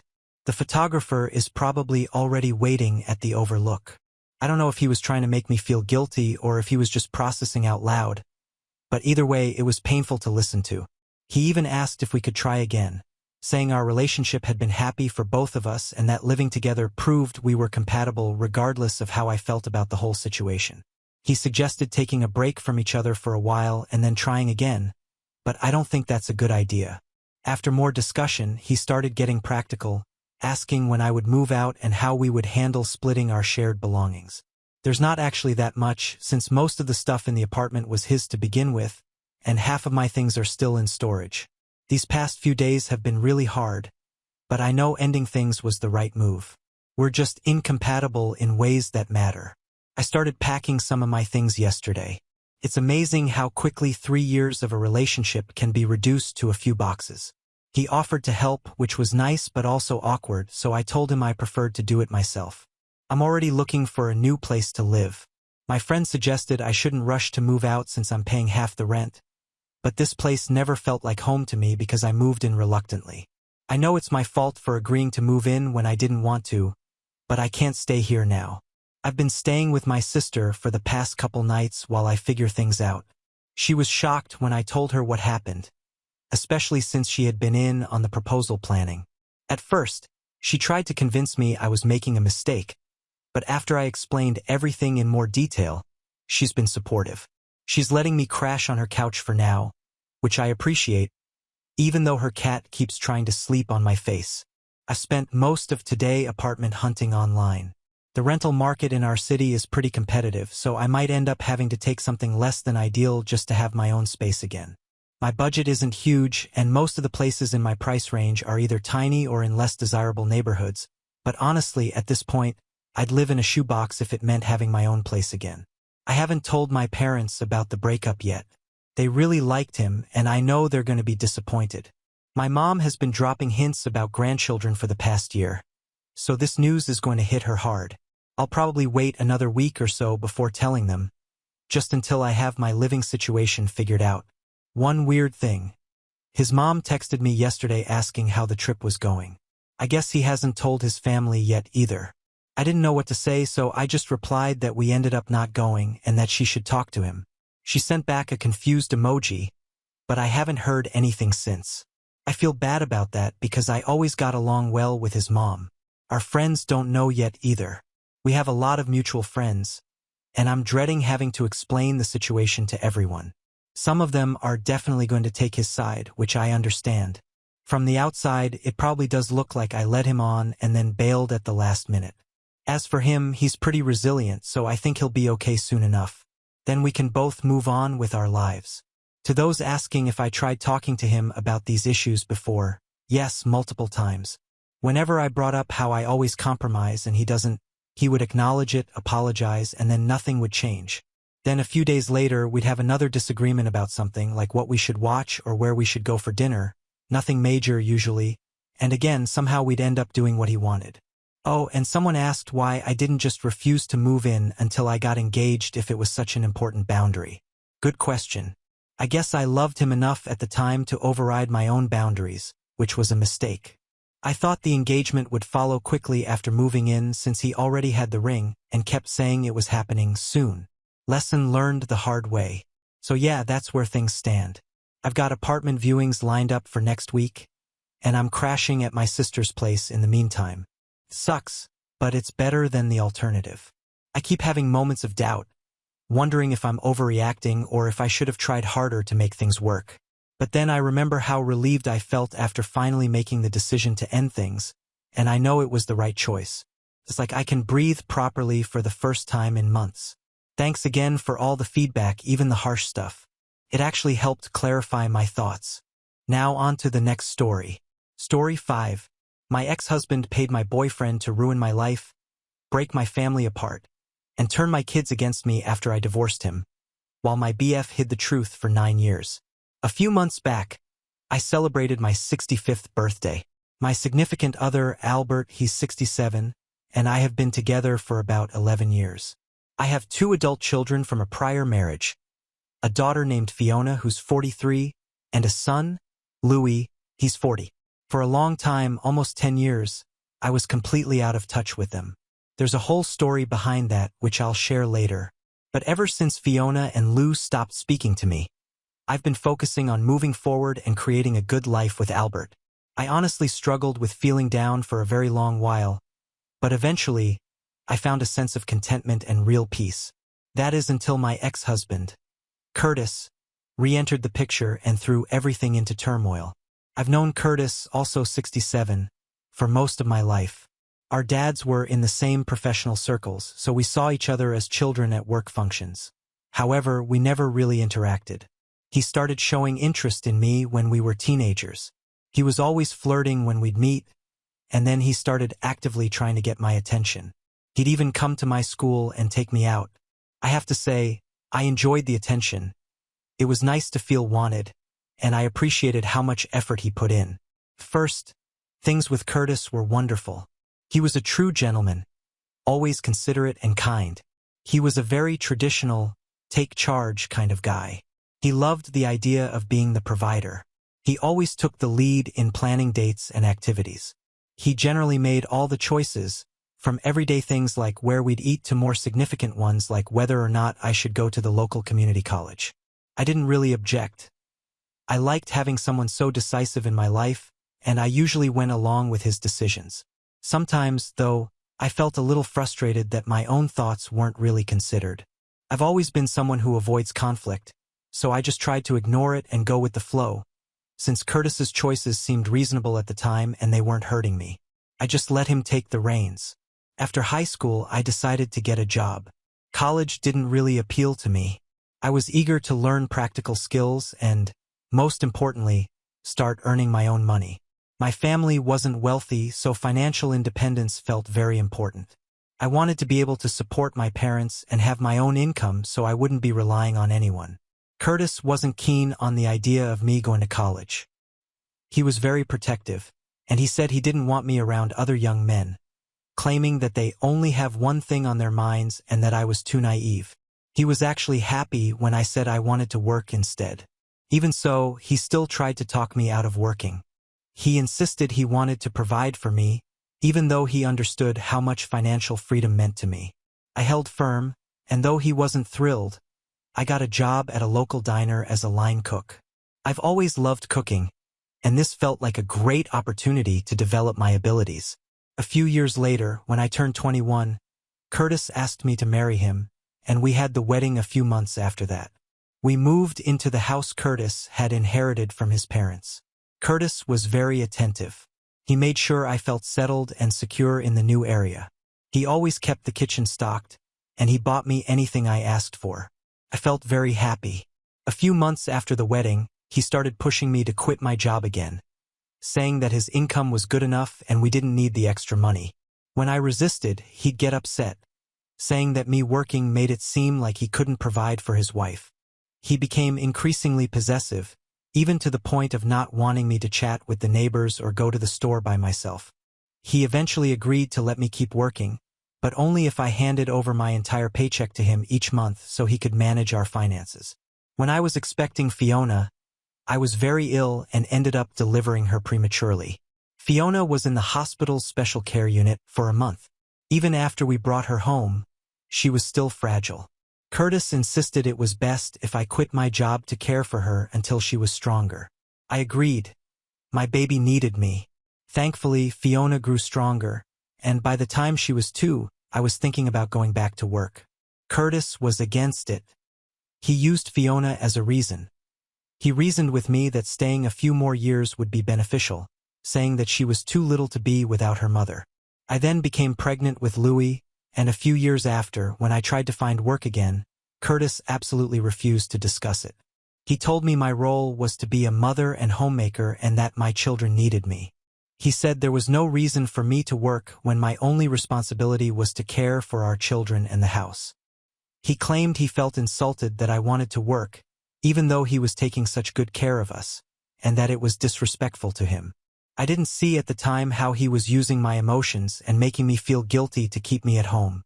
I always knew he disliked the idea of me working, but using our daughter as a way to control me felt wrong. I started to feel more and more frustrated with him, but I kept quiet to avoid arguments. Curtis had a way of making me feel guilty about everything, even things I couldn't control. I remember one specific incident. He told me that I was a terrible mother because I was always thinking about my work, and that's the reason that Fiona was born too early and with so many health issues. The statement made me feel terrible. We ended up having a major argument, which was so draining that I went to stay with my mother for a couple of days. Curtis later apologized, somehow persuading me to return home. That was our pattern. We'd have awful fights, and then he'd switch to being loving and remorseful, pleading for forgiveness, and like a fool I'd go back. I remember one time, a few months after the incident, I tried talking to Curtis calmly. I told him that Fiona and Louis were growing and needed me less. He was adamant, and in the heat of anger he shouted, "You will never work as long as you are living under my roof. You are a mother and a wife, and that is all you will ever be." Over the years, things deteriorated further. Curtis started to micromanage every part of my life. He demanded that I never mention work again, and I was expected to fulfill my daily tasks, which included caring for the children and handling all the housework. Even when I finished my chores, I wasn't allowed to see friends, go out, or even visit my own parents without his approval. He wouldn't let me get a driver's license and discouraged me from using public transportation, making me completely reliant on him for getting around. He dictated what I could wear, and if he didn't approve of my outfit, he'd start a fight. I wasn't permitted to express any dissatisfaction or even offer my own thoughts. He made all the choices, even those related to the kids. I felt this was unfair as they were my children, too. They were miserable at the school they were attending. They often complained about other kids picking on them and pleaded with me to discuss changing schools with Curtis, but he refused to listen. He didn't care about anyone else's feelings. I remember one incident where Lewis came home crying after a particularly bad day at school. I tried to comfort him and promised I'd talk to Curtis. When I brought it up, Curtis scoffed. "They're just being soft. They need to toughen up. Changing schools won't solve anything. They'll face bullies everywhere." I tried to explain that it was more than just physical bullying, but he cut me off, saying, "I've made my decision. End of discussion." As the children got older, I focused all my energy on them, making sure they had everything they needed. They were my top concern. Curtis had, in a sense, turned me into a homemaker. All the ambition and curiosity I had as a young woman had vanished. I did everything to keep him happy, even things I didn't want to do, and my whole personality had shifted. He reveled in my submissiveness and obedience. He loved to parade me around, calling me the ideal wife, and bragging about how he was the man of the house, providing for his family like a true, responsible man. It was as if he had some kind of insecurity. He seemed to believe that if I had any input, it would somehow diminish his masculine authority, as if my having any kind of voice threatened his control. He would even make comments to our friends, saying things like, "Look at my wonderful wife, always so agreeable. A real woman knows her place." These comments always made me deeply uncomfortable, but I never said anything. By the time Fiona started college, I was completely fed up. Any affection I had for Curtis had disappeared a long time ago, and everything came to a head one evening. I had started experimenting with making homemade sauces like marinara and pesto in my kitchen, and whenever we had guests, they raved about them and asked for the recipes. I kept them secret and offered to make batches for them instead. Several people suggested I should start selling them because they were so delicious. I doubted anyone would actually buy them, but I started receiving a few orders from friends. Curtis despised this. He called it a pointless activity and insisted I stop because I was making him look bad. I told him that I had always complied with his wishes, but I genuinely believed my sauce business had potential. A huge argument ensued. I had an order due the next day, and Curtis, in a fit of rage, shattered all the jars of sauce on the kitchen floor, warning me that if I ever defied him again, I would face severe consequences. I remember picking up the glass, crying at the mess, and Curtis stood over me. His face was red with fury, and he said, "This is what happens when you don't listen. You're my wife, and you will do as I say." That incident made me realize how far he was willing to go. He showed no respect or value of my effort. That was the final breaking point. I gathered my belongings and left. I was genuinely afraid for my safety this time. I refused to let him manipulate me into returning. I was determined to break free from his control. He tried every tactic to get me back, even resorting to emotional blackmail, claiming he would hurt himself, but I knew that if I gave in, he might hurt me. I resolved to get a divorce. He was enraged and created a huge scene, but I remained resolute. The divorce was a lengthy and difficult process, but once it was finalized, I felt incredibly relieved. The children were older and leading their own independent lives, so they didn't question him about the reasons for the divorce. I didn't want to tarnish their image of their father and reveal the truth, so I simply told them that we had grown apart. I didn't want them to get caught in the middle, and surprisingly, Curtis agreed with me on this. After the divorce, I moved back in with my parents and started working tirelessly. This was the first time in over 2 decades that I could finally pursue my own interests without any constraints or worries. I returned to work at a restaurant, and my sauce business flourished. My children were incredibly supportive. They created a website for me to sell my sauces online, and they promoted it extensively at their colleges. Soon, I was receiving orders nearly every day and had to reduce my restaurant hours to keep up with the demand. My parents' garage became my production area, and my whole family pitched in to help with the process. Later, I started making enough money to rent my own place. The business continued to expand, and within a couple of years, I needed a separate warehouse to produce the sauces on a larger scale. I hired staff and became the owner of a very successful brand, and I cherished every moment. Curtis was not pleased. Even after we had been separated for over 2 years, he continued to harass me, begging me to reconcile. He kept assuring me that he had changed and would treat me better, but they were the same empty promises. I came to the understanding that he had been preventing me from achieving my true capabilities. Now that I was free from him, I was genuinely content. I was now a thriving business owner. Perhaps he had been intimidated by my potential all along, and that's why he had been keeping me down. He would call me sometimes late at night and say things like, "You'll never find anyone who loves you like I do. You're nothing without me." I just ignored him. I had moved on and was happy. Getting back into the dating world took some time. After what I experienced with Curtis, I found it hard to trust people. I mostly kept to myself, and I honestly didn't believe I'd find love again. Then I met Albert. It happened in a very natural way. He was a regular customer, always praising my sauces and placing large orders. He even helped me secure a few wholesale contracts. We gradually started chatting and spending time together. I wasn't looking for anything serious. Romance wasn't even a consideration. But slowly, I realized I was developing feelings for him. He was nothing like Curtis. Instead of dismissing my ideas, Albert encouraged me to think bigger and expand my business. He listened to my thoughts and made me feel like my opinions had weight. It was incredibly validating. He was a true friend and a huge source of support, and over the course of about a year, our feelings deepened. I fell in love with him. It's hard to describe, but I felt a connection with him that I'd never experienced before. I'd been so undervalued for so long that I hadn't known what real love was until Albert came along. Even Fiona and Louis took to him, which meant the world to me. I was starting to rebuild my life. A few months before everything changed, I noticed a shift in my children's behavior. They became distant, rarely calling or texting, and when they did, they seemed cold and almost disrespectful. Over the following weeks, I tried to reach out to them, but something was clearly wrong.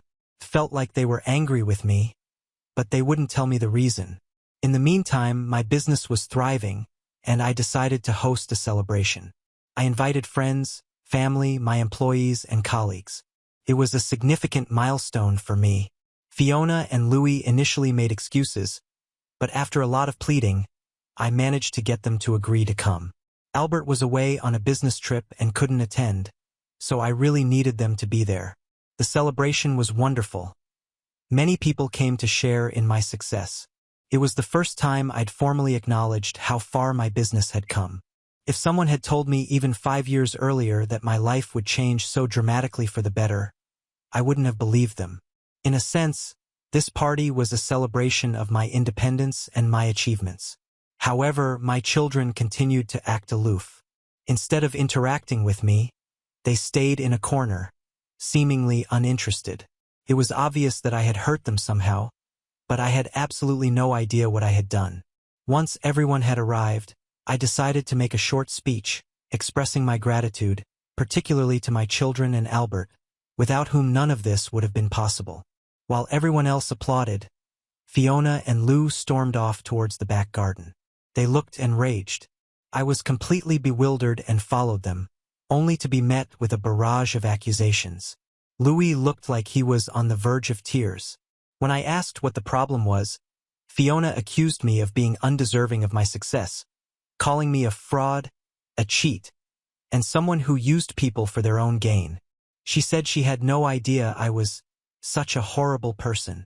They had always admired and supported me, but someone had recently revealed the truth about my duplicity, and now they were repulsed by me. Everyone at the party was stunned into silence while my children lashed out at me, accusing me of things I'd never done. I had no clue where they were getting this misinformation, but it was evident they believed whoever had told them. I begged them to tell me who had said these things, but they refused. I remember one of them shouting, "How could you? We looked up to you. How could you be so cruel?" It was a terrible scene. The party was effectively over. My children expressed their hatred for me and believed I was a manipulative person, and I was completely in the dark as to why. My parents attempted to intervene, but my children then declared that they were shocked by my behavior and wanted nothing more to do with me. They didn't want to be associated with someone like me and felt it was best if they cut off all contact. I was devastated and completely lost. My own children, who had always been my greatest champions, now loathed me, and I didn't understand the reason. During the next few weeks, I desperately tried to contact them, but they completely shut me out. Nothing I did or said made any impact. At one point, I even went to their homes to try and talk to them, but they called building security and had me escorted out. I was shattered. I fell into a deep sadness. I suspected Curtis might be involved, so I confronted him, but he denied any involvement, claiming I was imagining things. To add to the pain, Albert and I ended our relationship. He told me his ex-wife was trying to reconcile, and he didn't want to be with someone as emotionally unstable as I was while he was dealing with his own issues. It felt like everything I had worked so hard to build was falling apart. My children, my relationship, everything. The only thing I had left was my company, so I poured all my energy into it. I don't know how my life had taken such a disastrous turn, but I had overcome adversity before, and I was determined to do it again. Within a few months, I managed to significantly increase my production, and soon, I received offers for better opportunities in a different state. I had nothing left to lose, so I decided to take a leap of faith and relocate. This would be a fresh start in a new place, and it would also greatly benefit my business. With my parents' help, I moved and dedicated myself completely to my work. For over a year, my children didn't contact me, but I didn't give up hope. I tried to reach out, but they had blocked me on all platforms. Meanwhile, after a few months, Albert came to visit. He said he had been foolish to even consider leaving me when I needed him the most, that he still loved me, and that I was constantly in his thoughts. He apologized, professed his love, and promised he would always support me. I took him back, and we started living together again. Perhaps it was because I felt so alone and despondent. His presence comforted me. And that's how things have been for the past 9 years. Albert and I are still a couple. We haven't married because I don't feel it's necessary. Albert has been a wonderful partner, and aside from that one brief separation, our relationship has been stable. My company has been incredibly successful. However, I had absolutely no contact with my children until a week ago when my entire world shattered. Fiona called me. She sounded heartbroken and told me that Curtis had passed away and had revealed everything to them. My heart sank. She said that 9 years ago, someone had informed both her and Lou that I was unfaithful and a gold digger. They claimed I had cheated on Curtis numerous times during our marriage and had been disloyal from the start.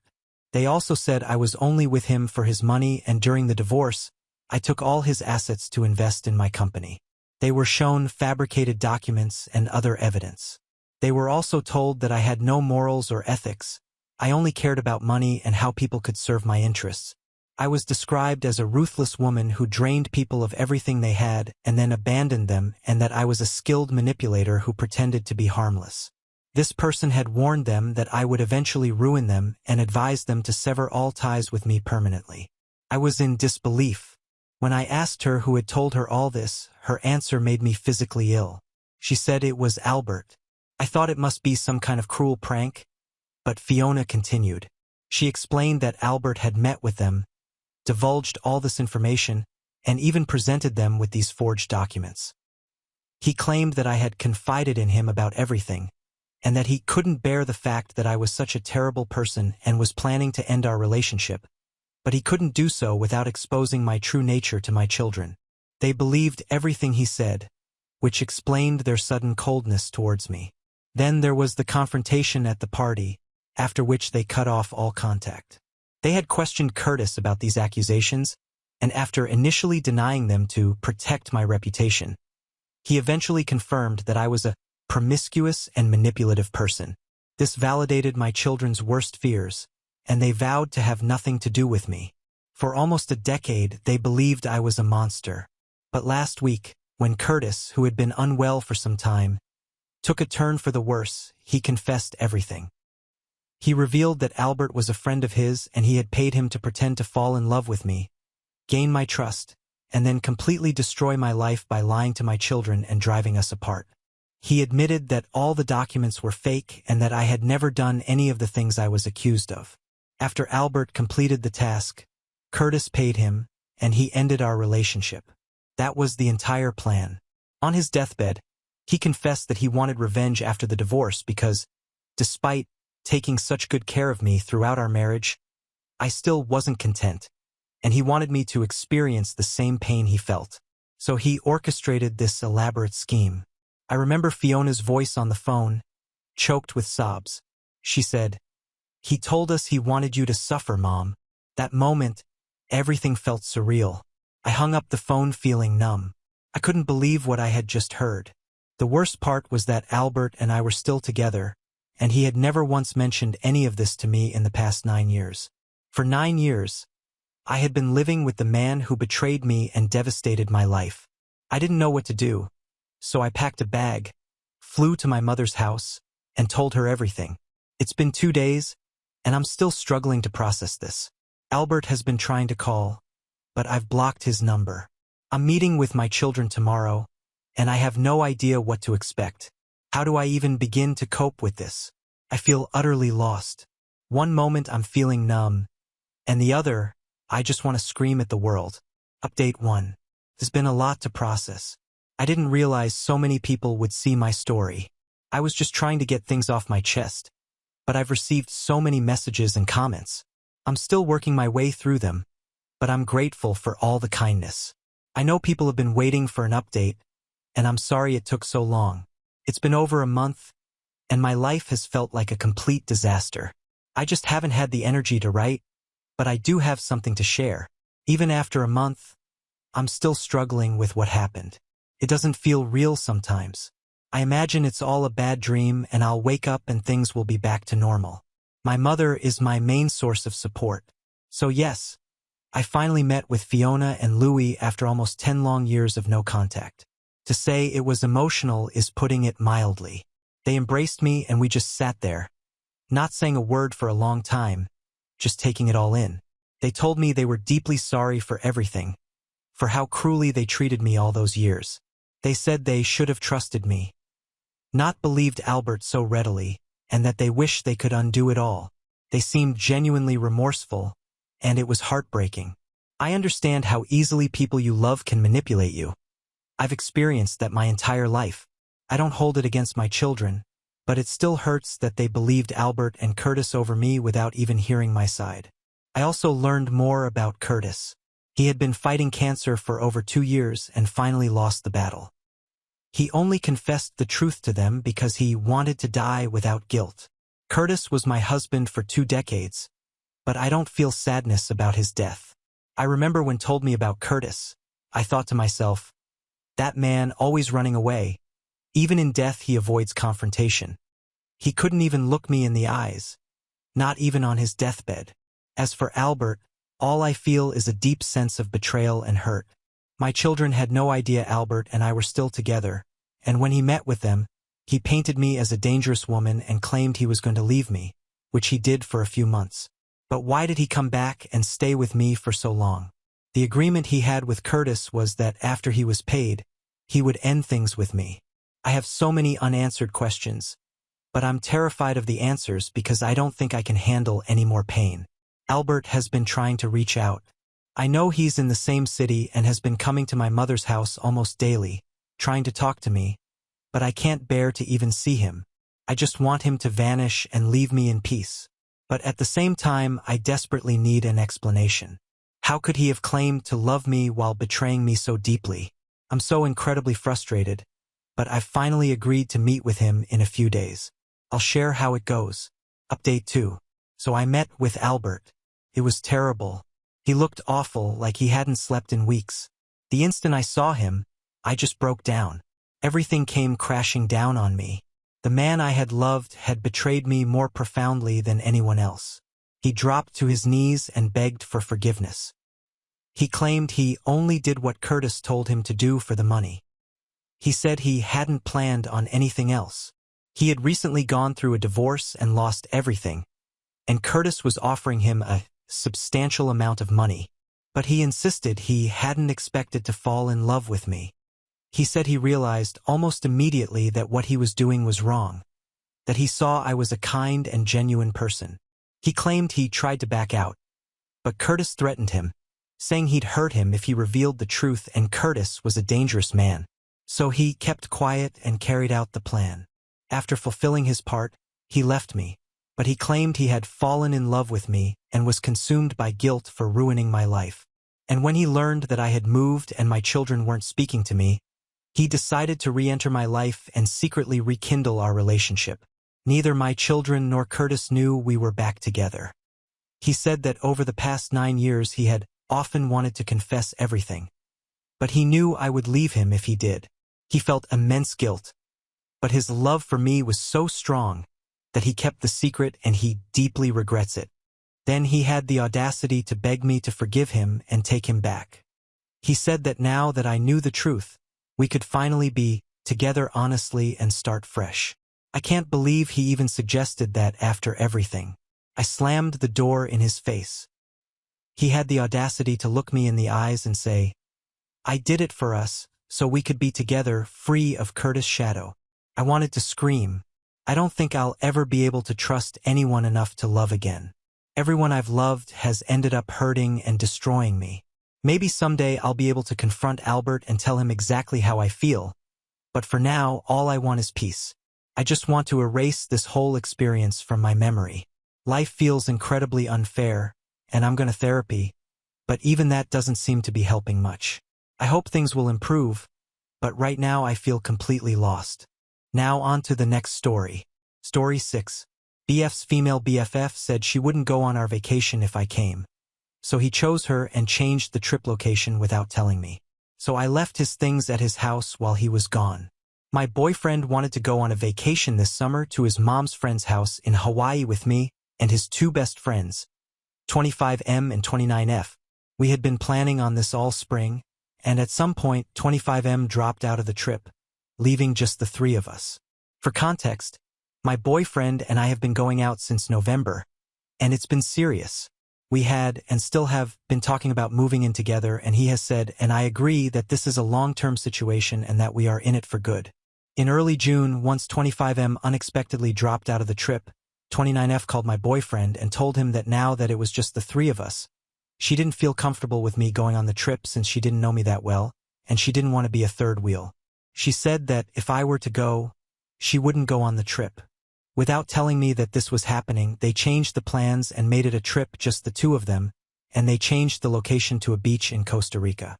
I was trying to figure out when to ask for time off this summer and hadn't heard news about the plans. So I asked my boyfriend which week in August I should be setting aside for the Hawaii trip. He let me know that actually he had talked to his friend and that she didn't want to go if I were going, so he was going to go alone with her to Costa Rica. He said that we could go another week later, maybe to Mexico City or something. I was upset and tried to talk with him about how the situation made me feel, especially since this wasn't a case of a separate trip being set up ahead of time. This was a case of me being invited and then uninvited from a week-long tropical vacation with a girlfriend of his who I had never met before. We eventually decided to do a trip together to Copenhagen, which we have both wanted to visit, as some sort of compensation. I also asked to meet her so that I could feel more comfortable with the trip. We spent the 4th of July going to see her and her boyfriend in the city where they live, and although it was nice to put a face to a name, it was ultimately a very cold trip, and she was not at all welcoming to me. My boyfriend remarked on how unfriendly she was to both of us. He thought and said that he was surprised that she didn't act warmly to me. I went out of my way to try to get to know her and her boyfriend. I'm very outgoing and friendly, and usually this would be easy, but it didn't really click even after several days. They were somewhat cold to each other as well. They bickered a little bit about their future and his own 3-week trip without her that was scheduled for the same time as their trip. This had been scheduled before ours had. This had been my effort to feel better about the trip, So I told my boyfriend that I still didn't feel comfortable with things and that I was feeling insulted by the way that it was handled. I had tried to make things smooth between all of us, and I asked him to please come up with something that could help me feel better about the trip.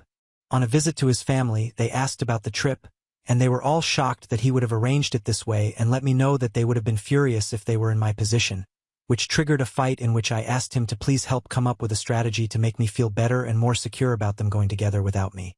He said that he would never do this kind of thing again, which feels like not much to offer since this is kind of a once-in-a-lifetime trip to begin with.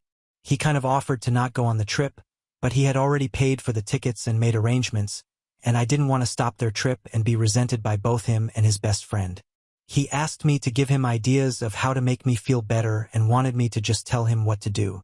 I stalled and stalled until it was finally the day of the trip. He bought me a bag of peanut butter cups, and I drove the two of them to the airport. I feel so disregarded and disrespected in this situation. I want to break up with him, but I don't want to burn up something that has otherwise been really good. Update. I was really upset the day I dropped him off and he was texting me, but I wasn't responding. I wasn't sure what I wanted to do, but I didn't want to do anything at all in the state I was in.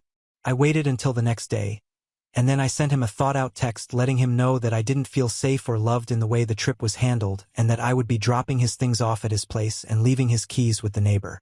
He called but didn't leave any messages, and then he messaged me that he didn't understand. The rest of the week, he called and messaged me, but I couldn't bring myself to pick up or text back. On Thursday, I think that he realized that I was serious, and he asked me some questions about logistical things. I told him which neighbor his key was with, etc. When he got back and saw all his things at his place, he got pretty frantic and called and left me a long message. I was working all day, but also I still didn't want to respond. He asked me to explain because he didn't understand what was going on. The next day, I sent another text making it clear that it was over, and he got upset and sent me a bunch of texts in a row about how he didn't understand why I was throwing away everything that we built. He left me a voicemail that was really angry that said he had no idea why I was upset and that he did not accept the breakup because he had no say in it and that he wanted me to tell him the evil story that I had made up about him to his face. I wasn't going to respond to him, and I wanted to remain calm, but this upset me, so I sat down to write him this letter. It's long, so skip over if you want. I tried to call him, but I started crying and told him I'd just send him an email instead. This is what it said. The time that we have had apart has given me some good space and time to think. I have had a chance to think about the things that are important for me in a relationship, and I see that we should not be together. I am sorry that I have been asking for you to change things about your life that you shouldn't have to change at my or anyone's behest. From the very start, this trip was made in an insanely disrespectful way in which it started out from you being given an ultimatum by your female best friend who I had never met that either she goes or I go on this trip, and you picked her. You didn't offer to have her meet me. Theoretically, I was your long-term partner, so this would have made a lot of sense. You didn't encourage her to find someone else to come, and you didn't consult me at all. That's enough for most people to have a deal-breaker right there. However, I stayed. This is a person who you have a history with that is not entirely clear to me. Here is what I understand. Some bad rumors got started about the two of you in which you spent an entire night out with her on an acid trip while you were dating someone else. Nothing happened. The other thing I understand is that you were interested in her romantically at some theoretically other point and that she started dating her boyfriend and that closed the door on things for you. According to what I also understand, it took a long time for 29F's boyfriend to feel comfortable with you being around, but you apparently worked to ultimately make him feel comfortable with you after I'm not sure how long. This is the completely unknown person who shut me out of a trip that I was originally going to go on. Unilateral decision. You did not tell me this was happening until I asked when the trip to Hawaii would be. You purchased tickets in another very disrespectful situation in which I have cooked dinner and have guests present and you choose to go into my room for well over an hour to select tickets with her, and in which I repeatedly ask you to please come to dinner because you say it will just be a few more minutes each time. There is absolutely no reason for doing it at that time and in that situation seeing as how she is in the same time zone as us and has a 9-to-5 job. This makes me feel sick to my stomach. So, to make myself feel better about this whole arrangement, I tell you that I want to meet this person. On my request, we arrange a trip to go meet her and her boyfriend, a brief trip in which they are, and you explicitly agree inexplicably cold. The first conversation that we have is one in which 29F and her boyfriend argue about how she seduced him while he was already in a relationship and got him to date her instead. You tell me about conversations that 29F has had with you recently in which it seems implied that there is some real instability in their long-term relationship. Stuff about kids and dogs. I have a discussion in which I let you know that I see that and that it worries me. Meanwhile, I am still wanting all of this to work out for you and for me and for her. I at this point am planning on being with you for the long term and see no benefit in telling you to not go on a trip with your best friend. I want it to work out, but each and every interaction surrounding this trip chips away at my ability to handle it. The conversations that seem to go nowhere, etc. Your dad, your mom, and your grandparents are all very surprised when we tell them about this trip. It is becoming very obvious that this is a dangerous trip to make with the fragility of our relationship. 9 months. We had only been together for 9 months. How long did it take before 29F's boyfriend was comfortable with you hanging around? Much less going on a one-on-one international tropical vacation in which he was uninvited because of your request. We go over it with a friend at the rock climbing gym. We go over it in the car. We go over it while we're booking our Airbnb for Copenhagen. We go over it when I tell you that I still feel uncomfortable and I do not feel good about the trip. Talk about repeatedly saying something. Although I asked for you to help me, you actually asked me instead to come up with what would make me feel better. Surprisingly, I have no ideas either. Ultimately, it appears that the original plan to meet at my place and hang out and do a game night before you two go on the trip has been cancelled, and 29F will be staying at my place but not hanging out with us at all beforehand. You attribute it to you not bringing it up with her early enough. This is apparently not something that was discussed even 2 nights before the trip. This upsets me. You do not know what to do. I don't blame you, at this point it was well out of hand. I don't know what to do either. There is no good solution that I can think of besides waiting for the trip to be over. I tell you that either I have to get over it or I have to break up with you, and that I don't want to break up with you, but my ability to get over it is rather worn down. She arrives at my place very late, and we wake up the next morning for me to take the 2 of you to the airport. After all of this lead up, I know that you can tell how unhappy I am. I fully, absolutely know you can tell how unhappy I am. You leave, and when I don't respond to your text messages, you text me to tell me that you hope I'm okay and you're going to bed. No call. The rest of the week was rough. My text to you was met with essentially, "I'm sorry you feel this way." You tell me that I'm being unfair. There is no acknowledgement, and there still has been none, that this trip to a fucking honeymoon destination, as we have discussed before, could be a crazy and horrible thing to go through with, even with my quasi-blessing. This is not something that people in relationships have to deal with. This is not something that people in relationships do besides 29F, I guess. In the end, all of this is to say that I have felt serious emotional needs go seriously unmet in a way that is a deal breaker for me. There have been some wonderful, very positive times, but there has been an unnecessary amount of heartache and suffering for me over things that come down to what I can only assume are personal differences. I cannot handle your relationship with 29F, and I suppose I could ask you to pick between her and me, but that's not what I want to do. I want you to have your best friend, and I want to leave.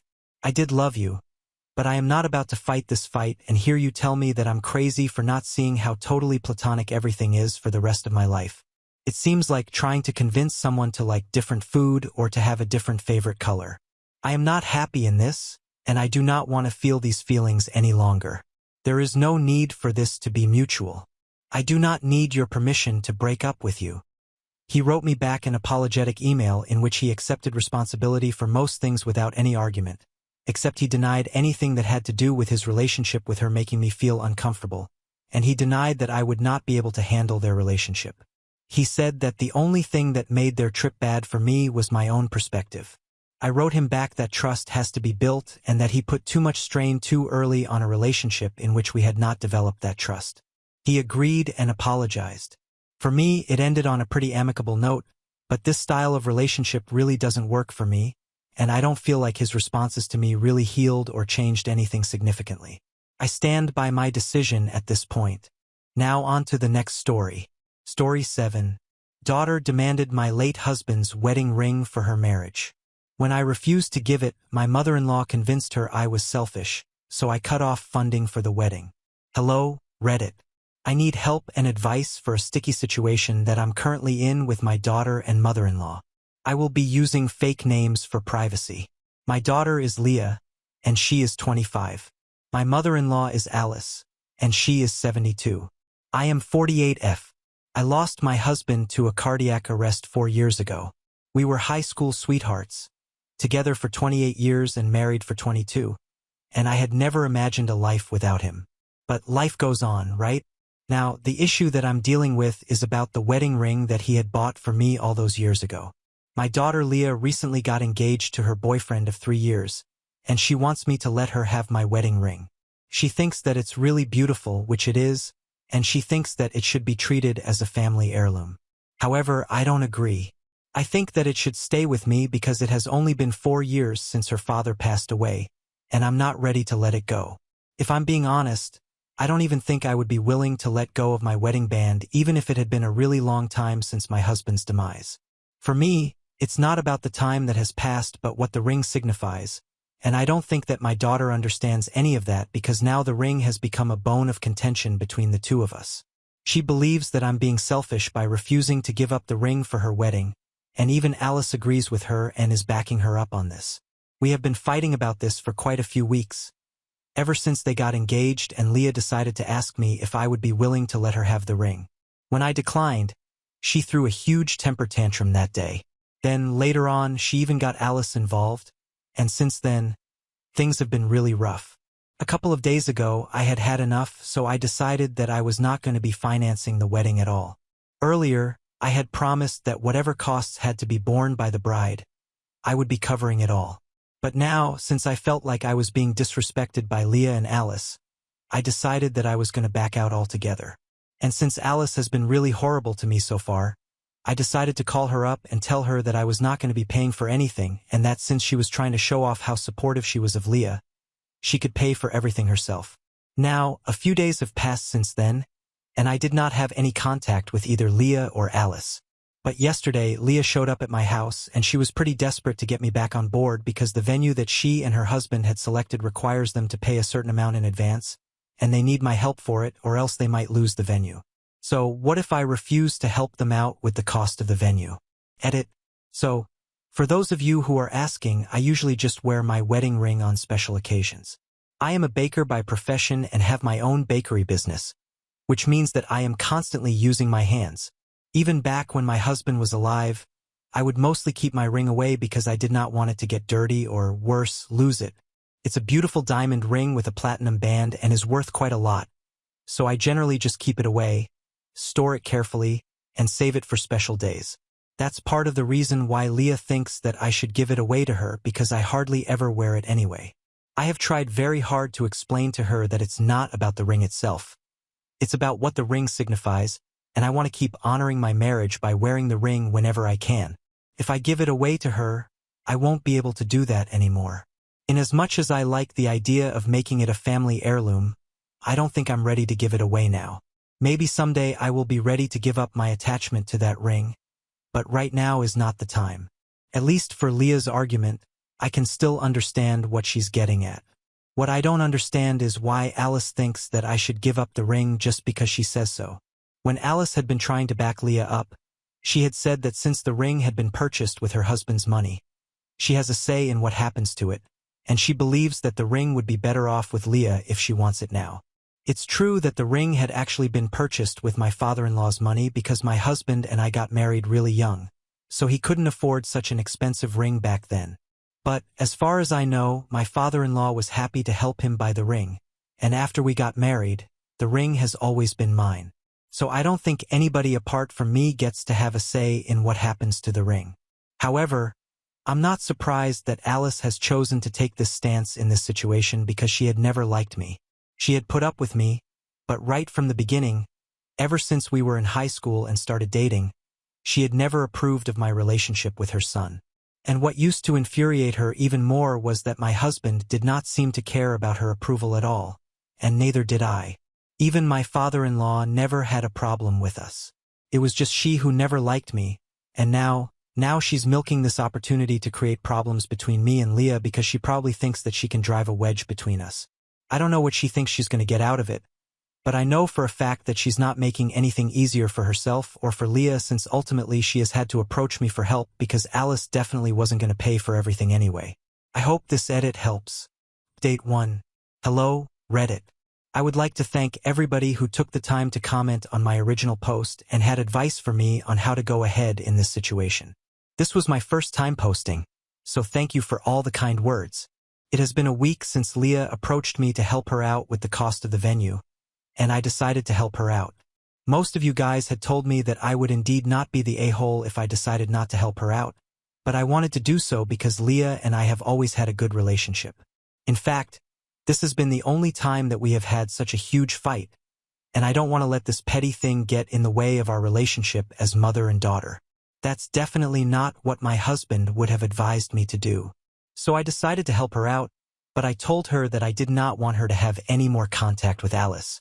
Now, ordinarily, I wouldn't have set a condition like this because that is not who I am, but it has become very obvious to me that Alice has been trying her best to brainwash Leah against me because, like I said, Leah and I have always had a good relationship.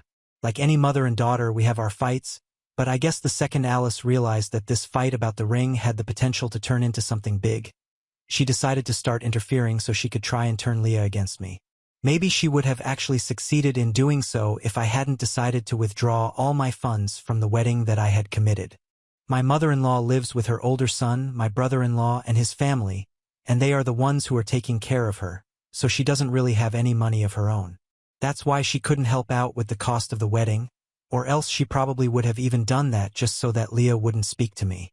Now, obviously, I can't blame Alice for everything because Leah is a grown woman, and she should be able to tell right from wrong by herself. But she's also young and impressionable, so I guess I might find it in myself to forgive her. Of course, I do find it sad that, hypothetically, if she wasn't having trouble with covering the cost of the venue by herself, then she might not have reached out to me at all. But I don't want to let something like that get in the way, especially right now when she's about to get married. Personally, I would like to move on from this, and that's what I'm going to try to do. She and her fiancé are good kids. I know that for a fact, and that's why I'm helping them out. Her fiancé's family is not very well off, so they won't be able to contribute, which is why I had offered to help them out with the cost of the wedding, and the rest of it they were going to cover it themselves. So, if I need to help them out with the cost of the venue, I'm not going to back off from doing what I had promised. After all, she is my daughter and my only child, and I can forgive one mistake as a mother. But the only thing that I ask of her is that she keeps her distance from her grandmother because that woman is definitely not a good influence. When I told Leah what I wanted her to do, she was a little taken aback, but she told me that she would try to cut down on the time that she spent with Alice. In the past couple of weeks, ever since Alice started taking Leah's side in the fight about the ring, they had started spending more time together, and surprisingly, they had actually managed to bond over how much they missed my husband. But even then, Leah could not ignore the fact that Alice definitely had a huge hand in our fight getting worse because she herself admitted that Alice had been trying to make me look like a bad guy in this situation and make this a bigger deal than it really was. She was the one who had said that I was being selfish, that I had more attachment to that ring than I had with my own daughter, and had even gone to the extent of trying to tell Leah that she needed to cut me out of her life if she wanted a peaceful wedding because I would try my best to control everything, just like I had done with her son's life. Honestly, none of that is true. I don't know why she would say things like that, but it's very clear to me now that if I want a good relationship with my daughter, I have to make sure that Alice has nothing to do with her anymore. Anyway, this is what has happened so far, and if there are any further developments, I will keep you guys in the loop. Thank you so much for reading. Update 2. Hello, Reddit. So Leah and her fiancé secured the venue by paying for the deposit with my help last week, and we are trying to fix things again. I forgot to mention it in my last update, but she has apologized to me several times for being nasty about this entire thing and has told me that she was the one who was being selfish by not thinking about what the ring actually meant to me. I'm honestly glad that she had come to the realization because I really did not want to continue fighting with her. I love my daughter and I want to stay on good terms with her, so I for one am really happy that the drama came to an end and I'm going to be an active part of the wedding now. But I can't say the same for my mother-in-law because Alice has been very upset that Leah has cut down on her time with her and has, in fact, not been seeing her at all ever since I told her that I did not think it was a good idea for her to be spending more time with her grandmother. Since Alice was obviously bent on ruining our relationship, especially after what I've learned in the last update regarding the things that Alice had been trying to teach Leah about me, I think it was for the best. Now, naturally, she is not happy about the fact that we are getting along well again and she's being sidelined and is trying to make a whole thing out of it. So far, ever since my daughter was born, I have never had an issue with her spending time with Alice because, regardless of our personal problems, I did not want to deprive Leah of spending time with her family members, even if it was Alice. And to be fair to her, she had never tried to turn people against me like this so blatantly before, so I really did not have a reason to try and stop Leah from spending time with her grandmother. But given the circumstances, I really don't see anything wrong with what I did. So I really don't understand why Alice is so upset and is even trying to get her other son involved.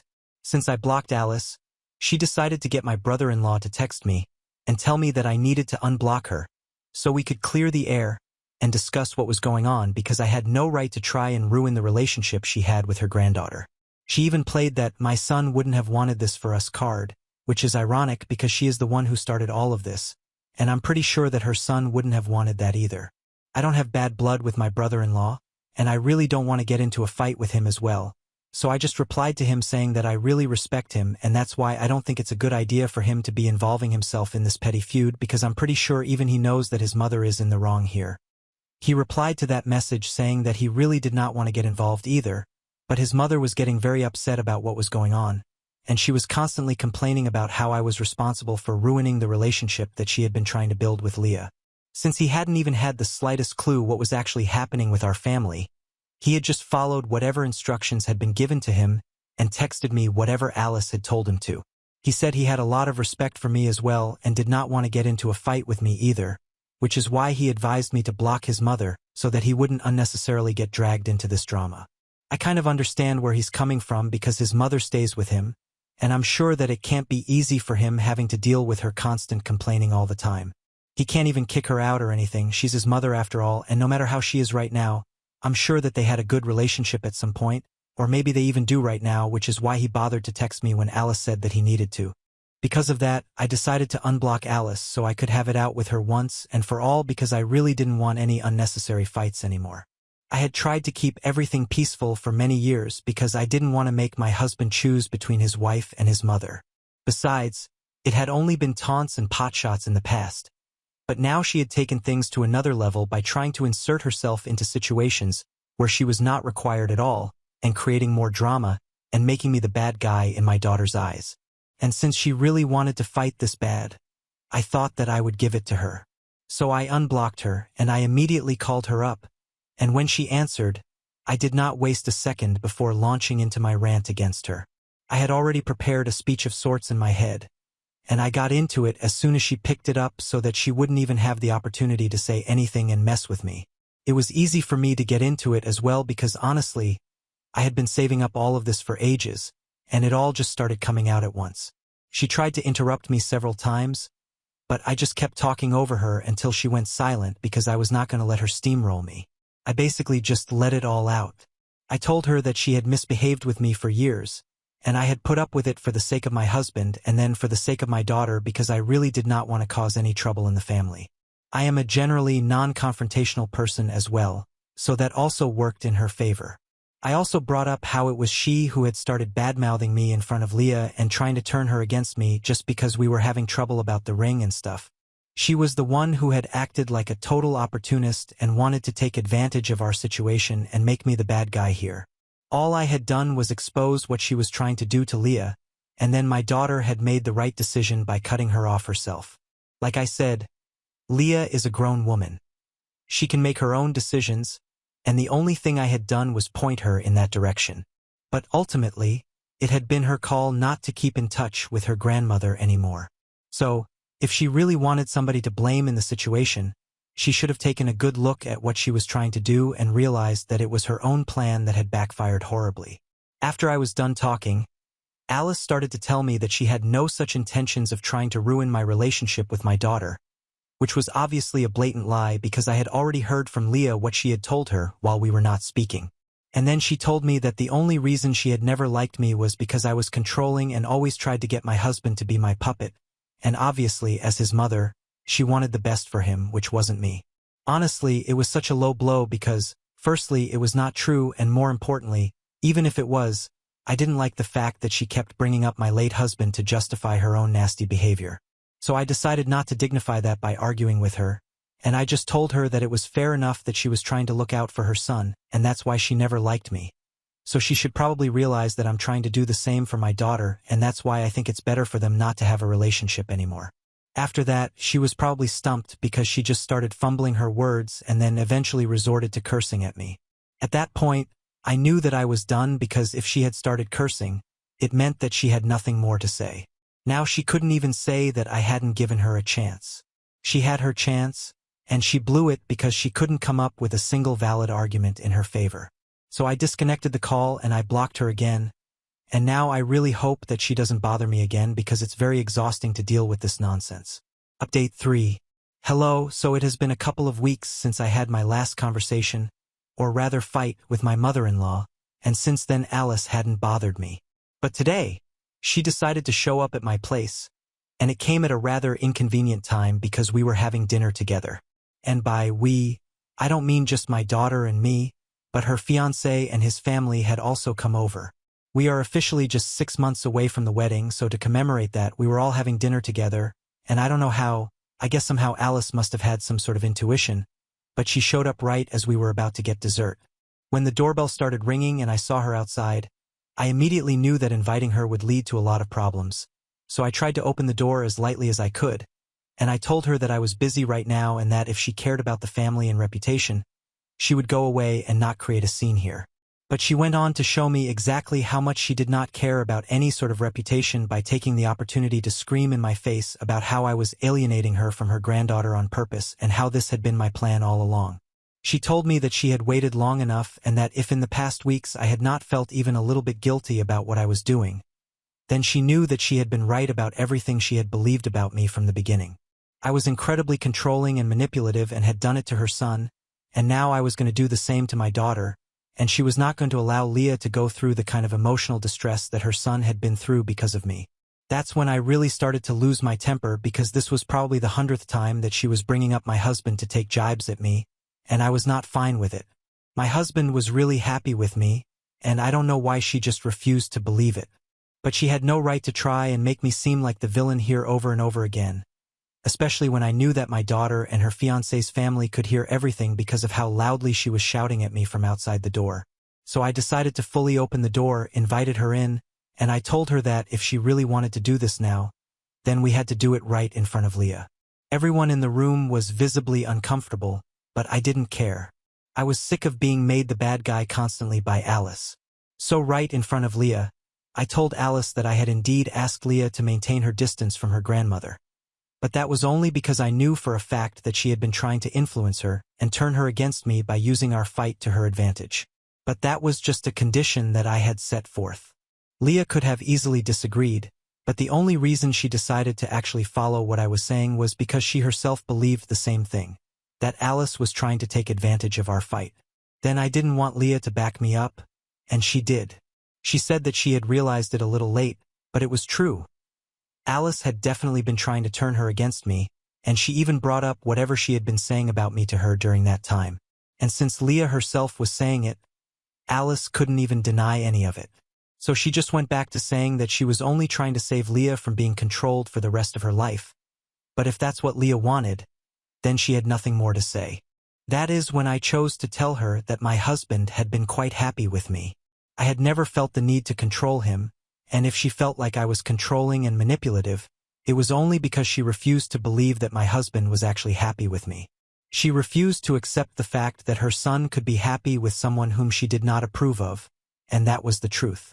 But unfortunately for her, this was the reality, and she could either face it or she could just shut up and leave us all alone because I was sick of having to deal with her and her drama, and now that my husband was gone, she had no reason to keep in touch with me either. If she wanted to, she could have kept in touch with Leah, but Leah herself did not want to keep in touch with her because of her own fault. Her plan had failed her and backfired, so now she had to live with the consequences instead of trying to make me the bad guy. She opened her mouth to argue again, but then Leah told her that she was just embarrassing herself at this point and that if there was anybody who was actually controlling and manipulative in this family, it would be her. I guess that was the last straw for Alice because after that, she started screaming at all of us, calling us all sorts of derogatory names and cursing, and I had to call my brother-in-law to have her taken away. He showed up within a couple of minutes, and for those few minutes we had to tolerate her screaming at us incessantly. Leah just kept arguing with her because I guess she had finally seen this terrible side of her grandmother, and she couldn't believe that she had almost let this woman manipulate her against me. When my brother-in-law finally arrived, we realized that she hadn't even told anybody at home that she was coming over here. She had said that she was visiting a friend because she knew that if she had told them that she was visiting us to create drama, they never would have allowed her to leave and would have talked her into staying. My brother-in-law apologized to me and my daughter on her behalf, and we could see that he was visibly upset, which I totally understand because even after she has embarrassed him like this, he's still going to have to put up with her. Well, I only wish him luck because I know he's going to need it. Anyway, that's what happened today, and it was not a good day, to be honest, but at least we got a lot of things out of the way. And the most important thing was that now that Leah had personally witnessed this side of her grandmother, she was more apologetic than ever that she ever tried to go against me in the first place because of whatever nonsensical rubbish Alice had been feeding her against me. While they were leaving after dinner, she decided to stay for a couple of minutes more and speak to me in private, and that's when she told me that she was really sorry about everything that had gone wrong recently and she knew that an apology was not going to fix everything. But she wanted me to know that she would try to be a better daughter in the future and wouldn't get carried away like this. She admitted that she had been acting like a total bridezilla and it was actually her friends and fiancé who got her back on the right track and made her apologize to me. She also acknowledged the fact that part of the reason she came running to me was that she did not want to lose the venue and needed money for the deposit. But even apart from that, she had been planning on apologizing to me nevertheless. We had a heart-to-heart conversation before she left, and I'm pretty glad that it happened because we cleared the air better than we had before. Now all I hope is that the wedding goes smoothly. Update for Hello, Reddit. So my daughter got married this week, and I haven't felt so happy in a really long time. Leah was really beautiful as a bride, and just as a token of love, I decided to let her use my ring for the wedding. That was her something borrowed, and she has returned it to me. But when I feel ready to let it go, I'm going to let her take it back, and it's going to be a family heirloom. The wedding was fantastic. I had a lot of fun, and it was quite emotional as well. And of course, Alice was not in attendance. She hasn't been in touch with us ever since that last fight that we had about 6 months ago, and I couldn't have been happier about it. My brother-in-law did end up attending though, along with his family, because we don't have a problem with him. He told me that Alice was quite upset that she was not going to be attending since she hadn't received an invitation. But of course, she still blames me for everything and thinks that I am the horrible woman who turned her granddaughter against her and is controlling her, which is why she wasn't invited. But the truth was that Leah herself did not want her grandmother at her wedding. However, I don't think there is any force in the world that will be able to convince Alice that she herself is the problem. Well, she can continue to believe whatever she wants to. It's not affecting me anymore. I'm just happy that the wedding went well and my daughter and I are on good terms again. Now on to the next story. Story 8. My husband went on a supposed business opportunity and cheated on me with his affair partner, while my stepdaughter covered for him. So, I took all the money from the bank and left him with divorce papers. 2 weeks ago, I, 42F, discovered that my husband, 46M, of 6 years had been cheating on me. The worst part was that my stepdaughter had been covering for him, even though I have treated her like my own daughter all this while. My husband and stepdaughter, whom I will refer to as Jeff and Vanessa, have been a part of my life for the past 12 years. I've watched Vanessa grow up and have pretty much raised her since she was 6 years old, as she lost her mother a few months after she was born. She just turned 18 a couple of weeks ago, and Jeff and I bought her a car for her birthday. In reality, it was actually me who paid for the car. We told her that it was a gift from both her parents since Jeff has been unemployed for the past 8 months, and I'm the only one that's been working like a fool to take care of this family. His previous job paid well enough and we were doing decently on our income, but there were mass layoffs because the company started going through a rough patch and eventually ended up shutting down. During that time, he lost his job, and I promised him that I would pull through until he was able to find something else. A couple of weeks after he lost his job, he told me that he wanted to start his own business, and so he would be working on a business model and was not going back to work until he had planned out everything. I was fine with that because I knew that it had been part of his plans for a really long time, and I agreed to this arrangement. I figured that it would take a couple of months, and once he started his own business and it started doing well, it would be really good for the family. So it was worth it to make some sacrifices right now for the sake of our future. For the past couple of months, he has been saving money, and I have been handling all the expenditures on my own without any complaints. In spite of all of that, he had been cheating on me for the past 3 months, and like I said, Vanessa knew about it and was even helping him cover up. I found out about it purely by accident because he had left for a so-called business trip recently and had told me that it was necessary for him to go because he had a meeting with a big-shot investor, and if he cracked this deal, he would be able to get his business up and going in just a couple of weeks. I didn't see any reason to doubt him, so I was the one who booked his flight tickets and the hotel room since I never would have suspected him of anything shady. He had told me that it was going to be a 3-day trip, but the day before he was supposed to come back, I came across a couple of text messages on Vanessa's phone that she had left on her bed, and that was how I was able to figure out the truth. I don't remember exactly why, but for some reason, I had gone into her room while she was making something in the kitchen. I saw her phone lying on the bed, and I couldn't help but look at the screen when she received a message from her dad. I ended up reading it through the notifications. It was something along the lines of, "Thanks for covering for me. Coming back tomorrow." That got me a little curious because I wanted to know what exactly she was covering for, and I decided to unlock her phone and go through the messages because my birthday was coming up, and I honestly thought that they were talking about some surprise or something that they had arranged for me. I really wanted to know what was going on. It was a bit childish, but I thought that I would just read the last few messages and let it go. It was not a problem unlocking her phone because I had seen her do it several times and I knew her password. Once I was in, I read the last couple of messages, and I'm so happy that I did because that's when I made the decision that I was going to leave. He had told his daughter that he had landed safely, reached the hotel, and met some lady named Gwen. He had even told Vanessa that he was really thankful that she had convinced me that there really was some investor that he was meeting with so I would pay for the trip, and told her that he owed her one. So that helped me figure out that she had known about this entire thing.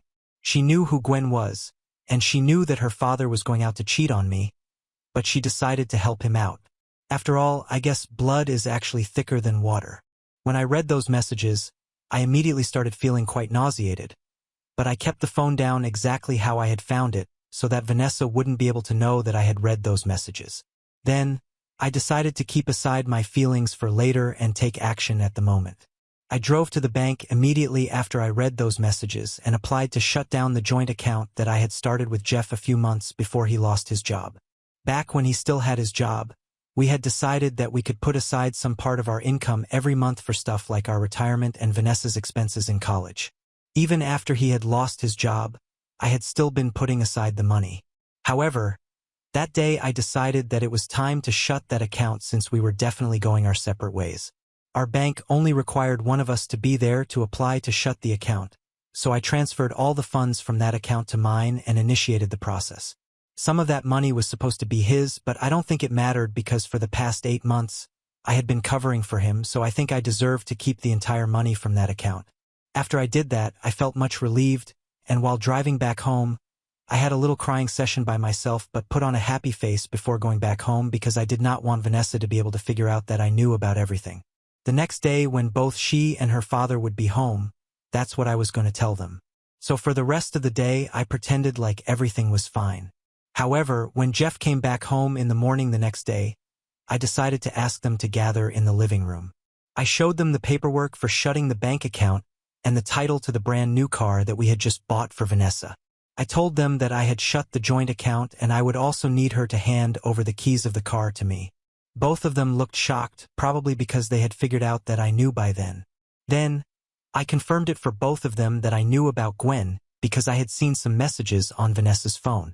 Then, Jeff got to his feet trying to explain to me that Gwen was just a friend, and it might have sounded suspicious, but it was really just all innocent and platonic, and he hadn't told me about it because he didn't want me to worry or overthink.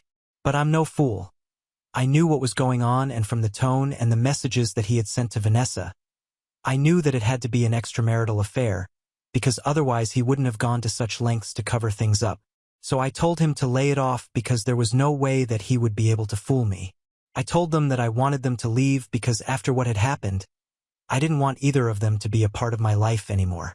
They had used me financially and both of them had betrayed me. What hurt the most was that I had done everything right and this is still how they treated me. After I had asked them to leave, they started pleading with me, apologizing to me and stuff, but I was not interested in hearing them out. I told them that I was going to speak to a lawyer and get the divorce proceedings started soon because I'd made up my mind, and if they didn't leave then I would gladly go away so they could handle the rent and everything. Both of them had started crying by that point and it was really hard for me to control my emotions, but I knew that I had to. So I watched them pack and leave but didn't say anything. Once the two of them were gone, I broke down again, but I still called my parents up and I told them everything. My dad was the one who did all the research and put me in touch with the divorce attorney later the day, and within a few days we had filed for a divorce. Those few days were very difficult because Jeff and Vanessa kept showing up at my house every single day to apologize, and I had to ignore all of it to the best of my abilities because I couldn't allow them back into my life again. Every single day like clockwork, they would show up at my door in the evening, beg for me to let them in, and I would ignore them. I could have called the cops, but I didn't have the emotional strength for that, so I would just shut them out, lock myself in my bedroom, and wait for it to be over. After I filed for the divorce and they still came back that day, I decided to open the door and tell Jeff that there was no point in trying to get me back anymore because my lawyer and I had already filed for a divorce and he had better find an attorney as well. Then I shut the door and went back to my bedroom and I could hear him and Vanessa screaming for me to come back out and at least talk to them, give them a chance to explain themselves and make things right with me. Anyway, after I told them that I had filed for a divorce, they didn't come back again and I was a bit relieved. Then, 2 days ago, my lawyer told me that Jeff and his lawyer had responded to my petition, and their claims were a bit surprising because they were not ready to agree with the terms of my divorce, of course, even though I thought I was being relatively fair. But according to them, they felt like they deserved to keep the car that I had gifted to Vanessa, and they also wanted me to send him his share of the money from the joint account that I had transferred to my account before shutting it down. Not only that, but apparently they also felt entitled to ask for alimony because we had been together for a really long time and this was the least that I could do for them since he was unemployed at the moment and I hadn't given them enough time to prepare for this situation before kicking them out. I thought it was quite unfair of him to make any such demand since he had cheated on me and had been cheating for the past 3 months. I knew that because he himself had mentioned it to me quite a few times because he thought it was going to make it better. He thought that having an affair for 3 months was somehow better than 3 years since at least it didn't really mean anything. So, after I received his response to the petition, I decided to do something kind of sly and I called him up really late at night.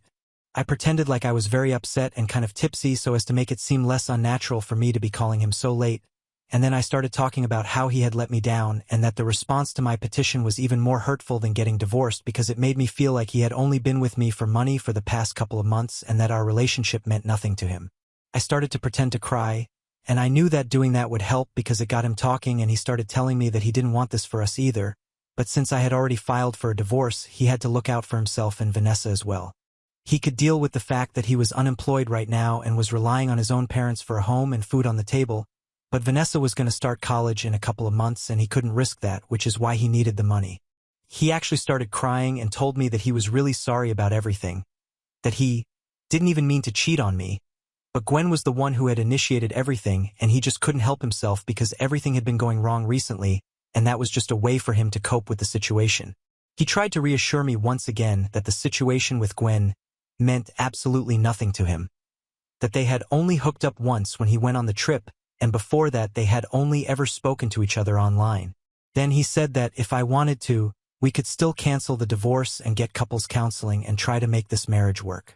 But by then I had heard enough, so I hung up on him.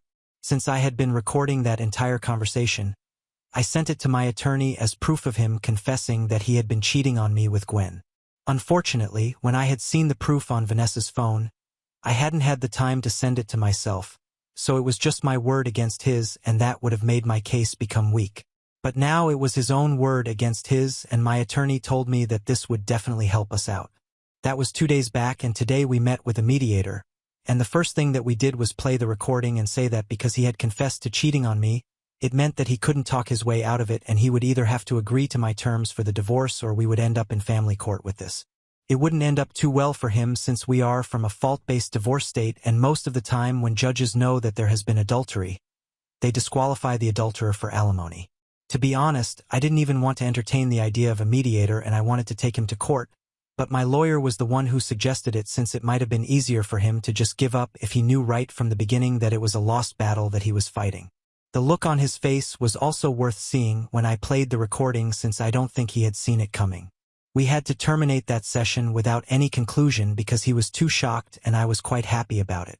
When I came back home, I still would have been happy about it right now if I hadn't received a text from Vanessa saying that it was really nasty of me to give Jeff false hope, because he had really started to think that I might forgive him after that phone call the other night, and only had he realized that it was just a way for me to manipulate him for what it's worth.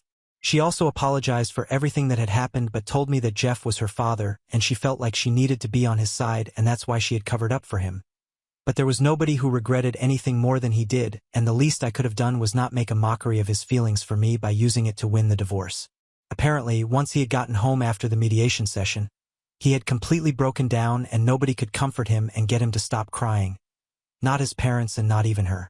She tried to make it seem like what they had done might have been wrong, but now I was in the same boat as them because even I was turning out to be quite manipulative and ruthless. I personally don't think that's valid at all, but just because it's Vanessa who has been saying this, I can't help but take it to heart. I know it's irrational and unreasonable, but I still have to ask, am I the asshole for tricking my soon-to-be ex-husband into confessing that he had cheated on me, so I could use that against him during our divorce? Update 1. So this gave me the exact kind of reality check that I needed, and I'm so thankful for it. Going through the comments was a really huge wake-up call for me because I started to feel quite emotional simply because Vanessa had said something to me. People can get mad at their partners and decide to forgive them. With their children, it's always dicey. I know that I'm not her biological mother. I've always known that. But nevertheless, I still raised her from when she was very little and I have watched her grow up in front of my eyes. So naturally, it was quite difficult for me to come to terms with the fact that I was not going to be losing Jeff but also Vanessa, the girl who I had raised like my own daughter. I had already been finding it very difficult to cope with my emotions, and I guess that's why I got a bit carried away and started feeling kind of guilty, which is why I had to come here for validation. Thanks to you guys. I now am fully aware that it was her trying to manipulate me into feeling bad, and that's exactly what I should not fall for. I had already blocked Jeff, and after reading through the comments here, I decided to block her as well. If I'm being honest, one of the most difficult things I've had to do, even more than cutting Jeff out of my life, but it had to be done. What she did was unforgivable and no amount of apologies is ever going to fix it. It really sucks, probably more for me than it does for her, because I had always wanted to be a mom, and when I found Vanessa and started building a relationship with her, I thought this was what I needed to complete my life. This is actually not my first marriage, and I had been married before, but unfortunately that marriage had also ended in a divorce because of my infertility. When I was 22, I got married to my college boyfriend and I was head over heels in love with him. So we decided to start trying for a baby 2 years into our marriage. By then, we had been together for almost 5 years and I thought that it was the right time, but we kept trying for almost a year and nothing happened, and that's when we decided to get tested. Unfortunately, I was infertile, so we could keep trying, but it was likely that it would either take a really long time for me to get pregnant or maybe I wouldn't be able to get pregnant without treatment and stuff at all. At the time, we had both just started working, so it was not realistic for us to start treatment since it was quite expensive and we didn't want to rely on our parents. So we had to push back our plans of getting pregnant, and it was hard for both of us, but he started distancing himself from me emotionally instead of being there for me, and eventually I couldn't handle it anymore. We started fighting a lot and quite frequently, and things would get very ugly, so after almost 1 year of trying to make it work, we decided to go our separate ways. I was single for a couple of years until I met Jeff, and with him, I decided that I could maybe try falling in love again. That was obviously a huge mistake, which comes as a shock to me even now, because with him, I decided that I wouldn't rush through anything, and we even waited for 6 whole years together before we even thought about marriage, because neither of us was ready for that kind of commitment since I had just been through a terrible divorce a couple of years before that, and he had lost the love of his life 6 years before he met me. Both of us took it slow, and even then, it didn't even matter because he still ended up cheating on me. I don't know why I'm sharing this. It's not really relevant to what's going on right now, but I just felt like I wanted to talk about it to somebody because everybody in my life already knows all of this and I didn't want to bother them by talking about the same things over and over again. Anyway, my point was that I had always wanted to be a mother, but unfortunately it had not been possible for me back then. And by the time I met Jeff and got married to him, I was already in my late 30s and I didn't want to take that risk for the sake of my well-being. Besides, I already had to take care of them, so I had started thinking of her as my own daughter, and not even for a second did I think of her as my stepdaughter. I would always introduce her to other people as my daughter, but after everything that has happened, I don't feel the same way anymore. More than grieving over losing somebody that I loved from the bottom of my heart, I'm upset about losing my daughter. They're both still alive, but I feel like the versions of them that I had in my heart are long gone now, so I'm grieving them because things will never be the same again. The truth of the matter is that Vanessa is not my daughter because if she had been, she wouldn't have ever put me through something like this and would have been honest with me. And that's the saddest part of it all, that not only did I lose a husband, but I also lost my daughter. Update 2. Hello everyone. Firstly, I would just like to thank every single person who responded to my last update and reached out to me to comfort me and left supportive and wholesome comments. It truly, genuinely means a lot to me at a time like this when I'm going through something so upsetting.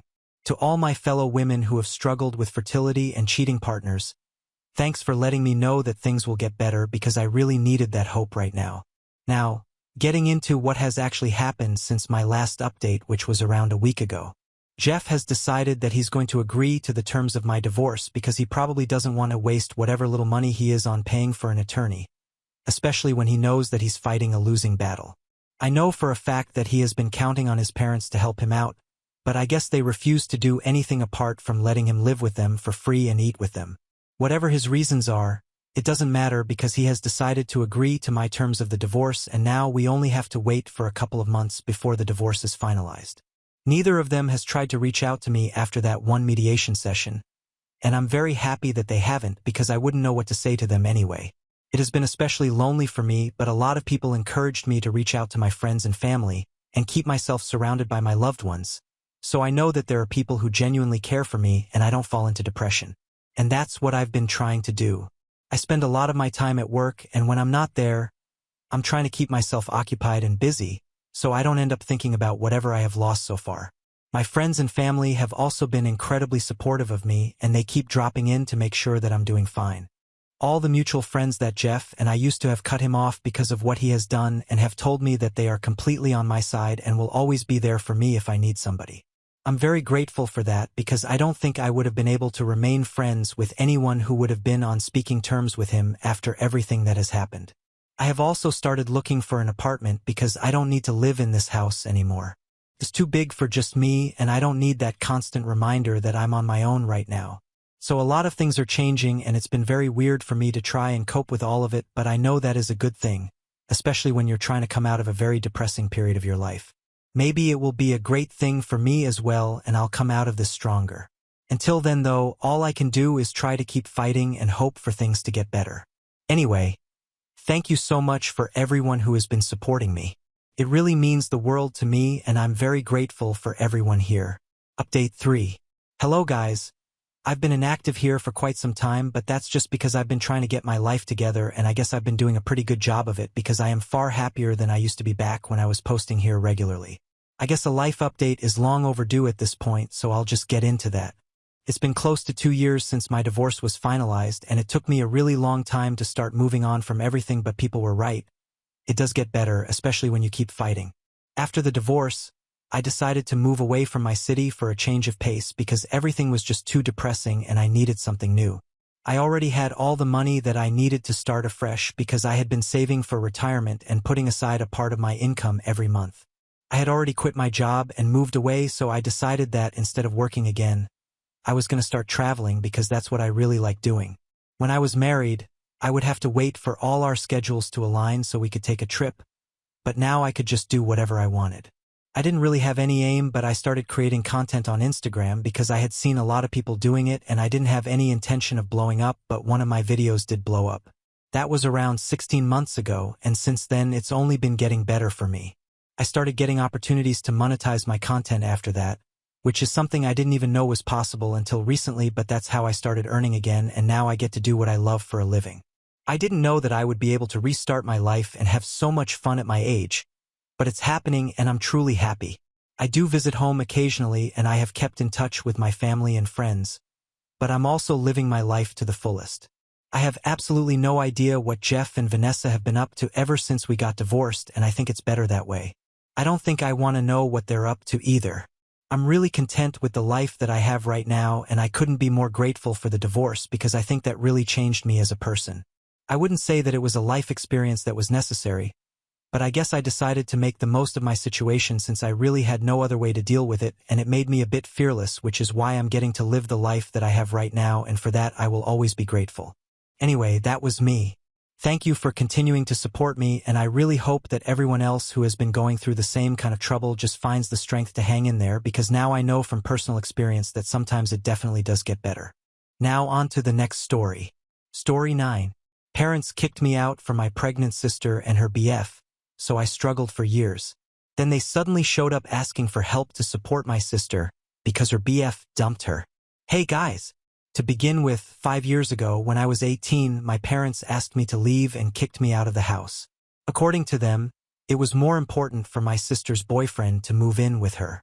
I, 23F, have an older sister, Chloe, who's 4 years older than me.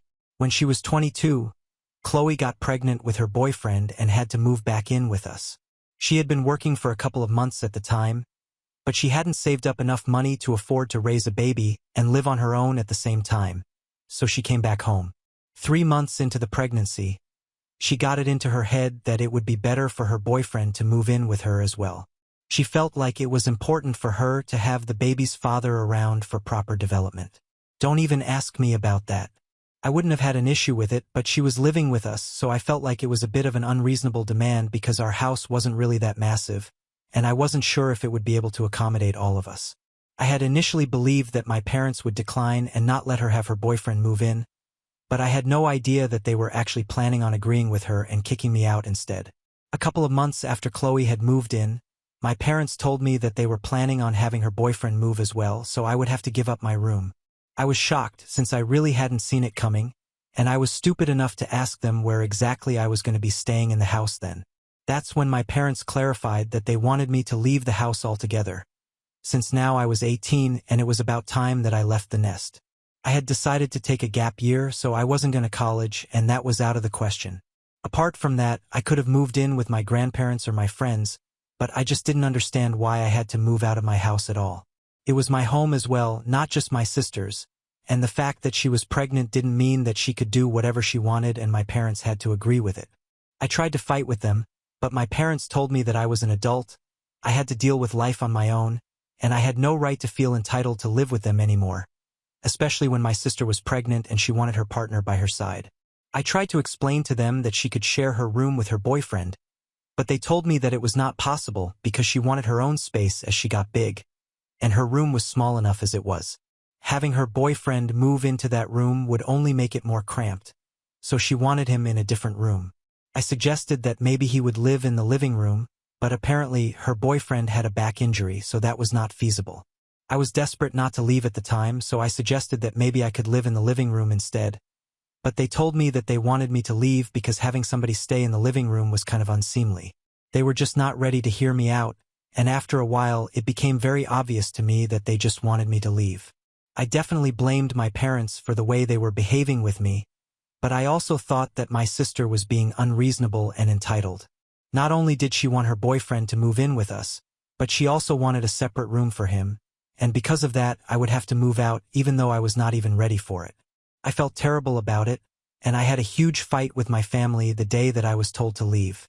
I called them all selfish and said that I never wanted to see them again because they were all disgusting and horrible people, and I was ashamed to even be related to them. Then I packed whatever I owned and called up a couple of friends so they could help me move out. Within the next 3 days, I had spoken to my grandparents, and my mom's parents were a bit skeptical about having me live with them, but I don't really blame them since my grandpa had always been really sick, and my grandma had enough on her plate trying to take care of him. So I decided to move in with my paternal grandparents, and when they heard exactly why I had to leave my parents' house, they were outraged. They really gave my parents a piece of their mind, and then they stopped speaking to them altogether. I was very depressed, even though I had my grandparents and my friends by my side. I had always thought that I had a good relationship with my parents and even my sister, so I didn't understand why they were treating me like this. But it all became clear to me the day after I left, and my sister sent a letter to me through one of her friends. I still have that letter with me because it was just so bizarre. But anyway, the letter said that the reason she had convinced our parents to kick me out of the house was because of her boyfriend. Apparently, she said that he was a bit of a flirt and they hadn't exactly been in a committed relationship with each other when she got pregnant. They only made things official after she realized that she was pregnant, and she was afraid that he still wasn't very sure of the relationship. She said that she had to fight really hard to get him to agree to move in with her and commit to raising the baby with her, and so she did not want another woman in the house because that would put the entire situation at risk.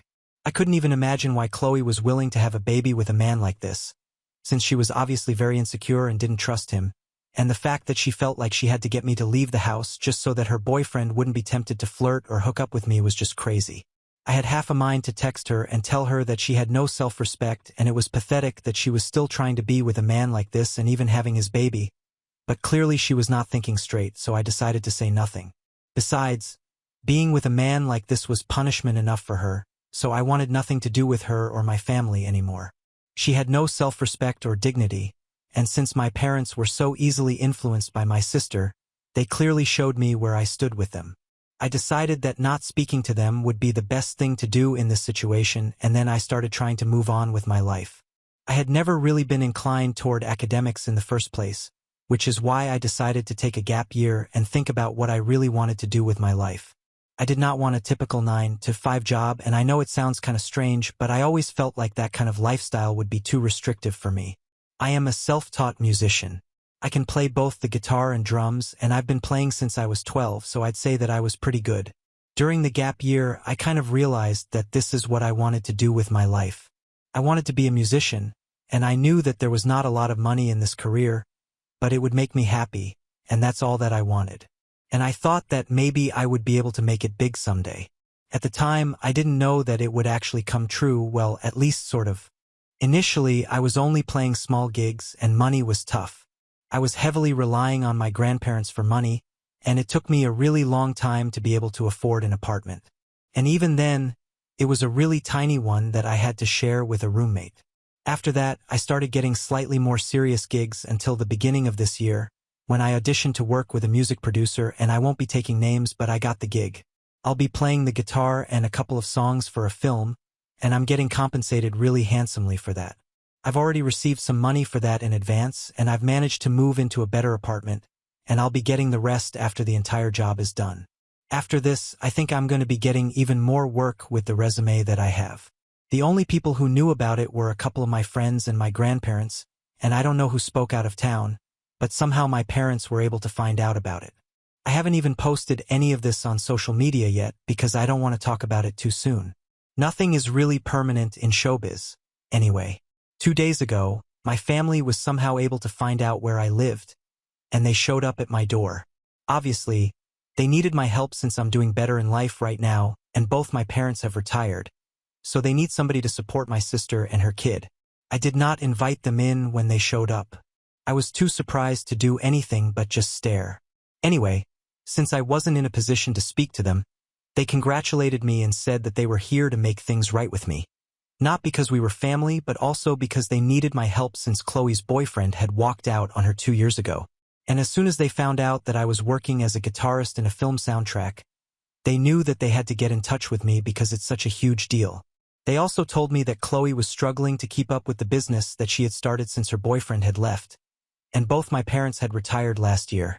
So now they needed me to step up and help my sister out. They told me that they were hoping that I would not turn them away, since it had been a long time since we had spoken, and in spite of everything that had happened, we were still family, so we needed to be there for each other above all things. I found that to be perfectly laughable because they had not been there for me at all, and in fact, they had taken every possible measure to make sure that they didn't have to be there for me. Even right now, they were only here because my sister's boyfriend had walked out on her, and she did not have anyone to support her. Apparently, she was getting child support, but that was barely going to cut it in the future because it was a miserable amount, and my sister had been running a flower shop with her friend after her baby was born, but even that was not doing well right now, so they had turned to me for help. But the situation was so ironic that I literally couldn't help but laugh in their faces, especially because I remember the letter that my sister had sent to me the day after I left. She herself had known all along that she was not sure of the relationship that she had with her boyfriend, and yet she had chosen him over having a good relationship with me, and now look where that had landed her. So I went back into my house after telling them to wait outside. I got the letter that I had kept safely with me, and I turned it to the person who had written it and told her to read it out loud to our parents so they could know exactly why they had kicked me out all those years ago. Chloe went red in the face when she saw that letter and refused to read it out, so I took it back from her and I read it out loud.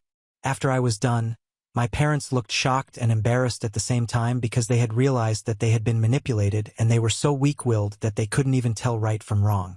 Most of all, they seemed to be pissed at Chloe because it appeared that she had known all along that he was not the right guy, and she had decided to put her faith in him. In doing so, not only had she screwed herself out of a safe and secure future, but she had also made things very difficult for our parents because now they had no choice but to support her. None of them had any idea what to say after that letter had been read, so I just told them that whatever was happening with them right now, they totally deserved it, especially Chloe, since she had known that the guy she had been with was not the right kind of person, and yet she had chosen to sacrifice everything for him, so this was on her right now. And I felt no obligation to help her out. She started crying when I said that and told me that she had expected me to be a bit more compassionate, since she was in love with him, and that's why she wanted to make things work with him. She just did not want to take any risks, and she knew that having me around would be an issue because she did not want her to feel tempted by anyone else. She was ready to admit that she had not been thinking straight, but that was only because she was having a baby, and she wanted to do everything in her power to make sure that her boyfriend stayed with her and did not abandon her and her kid. But to blame her for the situation that she was in right now was just insensitive of me, and she said that she expected better. I didn't have anything to say about that, so I just slammed the door shut and I told them to leave after that. Since then, I have received a bunch of messages from her friends saying that I was very insensitive and that she hasn't stopped crying ever since I said that all of this was her own fault. So now I have to ask if I'm the asshole for telling my sister that it was her own fault that her boyfriend abandoned her and her kid. Update 1. I've made up my mind that I'm not going to be apologizing for anything that I have said. The comments made me realize that even though I was trying to treat the situation as somewhat normal, what Chloe had done was beyond abnormal. It was bizarre and pathetic, and honestly she definitely did deserve it. So it's not like I had said anything wrong, and if she thinks that getting her friends to text me and tell me that I am insensitive for saying what I said and then maybe I'll apologize to her, she's wrong. She needs to realize that somebody had to put her in her place and that somebody had to be me, since she still had the audacity to show up at my place and ask for help after everything that happened to me because of her. Of course, I don't blame solely her. My parents were equally at fault, but the situation wouldn't have taken place at all if she had just had some common sense. I had to work really hard to get to where I am today, and I'm not going to give a single dollar away to anyone who doesn't deserve it, in my opinion. Even if her business is not doing well, at least she still has it. She can make the best of her situation. There's no need for her to act like she's a charity case, in my opinion. My parents and even my sister have always been the kind of people who think that they should always be doing well. As soon as they hit a tough spot, they start acting like maniacs, and it's like they are going to lose everything the next day. In my opinion, they have absolutely no fighting spirit, and I'm glad that I'm not like them. I'm saying this because even when I was in middle school, I remember my dad had lost his job because the company that he was working at had some crisis that I don't remember. Anyway, everyone in my family completely lost their heads, and my dad ended up borrowing a bunch of money from our grandparents. My parents had their own savings, just to be clear, and even my mother had a job at the time, so it was not like there was any reason to panic, but yeah. I have no idea why they did that, and the crazy thing is that they never even bothered to return the money that they had borrowed. I guess they didn't take it seriously because it was just my grandparents that they were borrowing from, and it seems like they are doing the same thing again, but this time it's my sister's business that's suffering. But unlike my grandparents, I don't feel obliged to help her out. She can either deal with it on her own, or she can ask somebody else for help because I'm genuinely not interested. Update 2. So, last week, my family showed up at my door, and then Chloe's friends started sending me a bunch of messages, saying that I had been insensitive, and they thought that I should apologize to her. I did not, obviously. After that, For the past couple of days, I had no contact with them, and I was pretty busy as well because I had work. I still had other gigs. Last night, I came back home around 10 p.m. and I was really exhausted. But that's the exact moment when my parents decided to call me up. They had used a burner phone, I guess. I couldn't recognize the number. I thought it was a work phone call, so I picked it up, and as soon as I did, my parents told me that they had thought about it and had decided to cut my sister out of their lives. I did not know what to say because it was really sudden and I hadn't seen it coming. Besides, I had assumed that it was Chloe who needed my help, not my parents. So I did not understand what they stood to gain by cutting my sister out of their lives. Anyway, I told them that it was great news, but even then, I wanted nothing to do with them because of the way that they had treated me in the past. It was not something that I could forgive and forget so soon. I know that is not exactly so soon, but it did not matter. I just didn't want to speak to my parents. I was happy enough with my life having no contact with my family, and I don't think that anyone in my place would ever be able to move on from what had happened. If I had had a bad relationship with them right from the beginning and then they had kicked me out when I turned 18, I probably would have found it easier to accept. But all of it just came as such a huge shock to me that I couldn't deal with it emotionally for a really long time, and now that I finally have accepted it, I don't want them back in my life. So I made that very clear to them. I told them that their relationship with Chloe did not bother me at all because I did not want to have a relationship with them in any capacity, and that was my final decision. I was about to hang up, but my mother stopped me and said that they had done what I had wanted to. So I had to be there for them, and I couldn't make excuses like this. I couldn't for the life of me understand what they were talking about, so I asked them to elaborate, and they told me that they had assumed that I had obviously read out that letter because I wanted them to know the truth about why Chloe had asked them to kick me out and realized that they had been manipulated. And they were right about that, but they went horribly wrong after that. Apparently, they had somehow started to believe that the only reason I wanted them to know that they had been manipulated was so that they would cut Chloe out of their lives and then I would be willing to rebuild my relationship with them and even help them out in the future now that they had retired. I was really confused because I had not hinted at that at all, and if they had started to believe something like this, that was completely on them and not on me. So I told them that I had not given them any hints, but my parents started yelling at me, saying that I had been misleading them and now I had to promise to help them out whenever they needed it in the future. Apparently, they had been spending a lot of money on helping Chloe keep up with the bills and also raise her son. So they feared that they hadn't saved up enough money for their own retirement.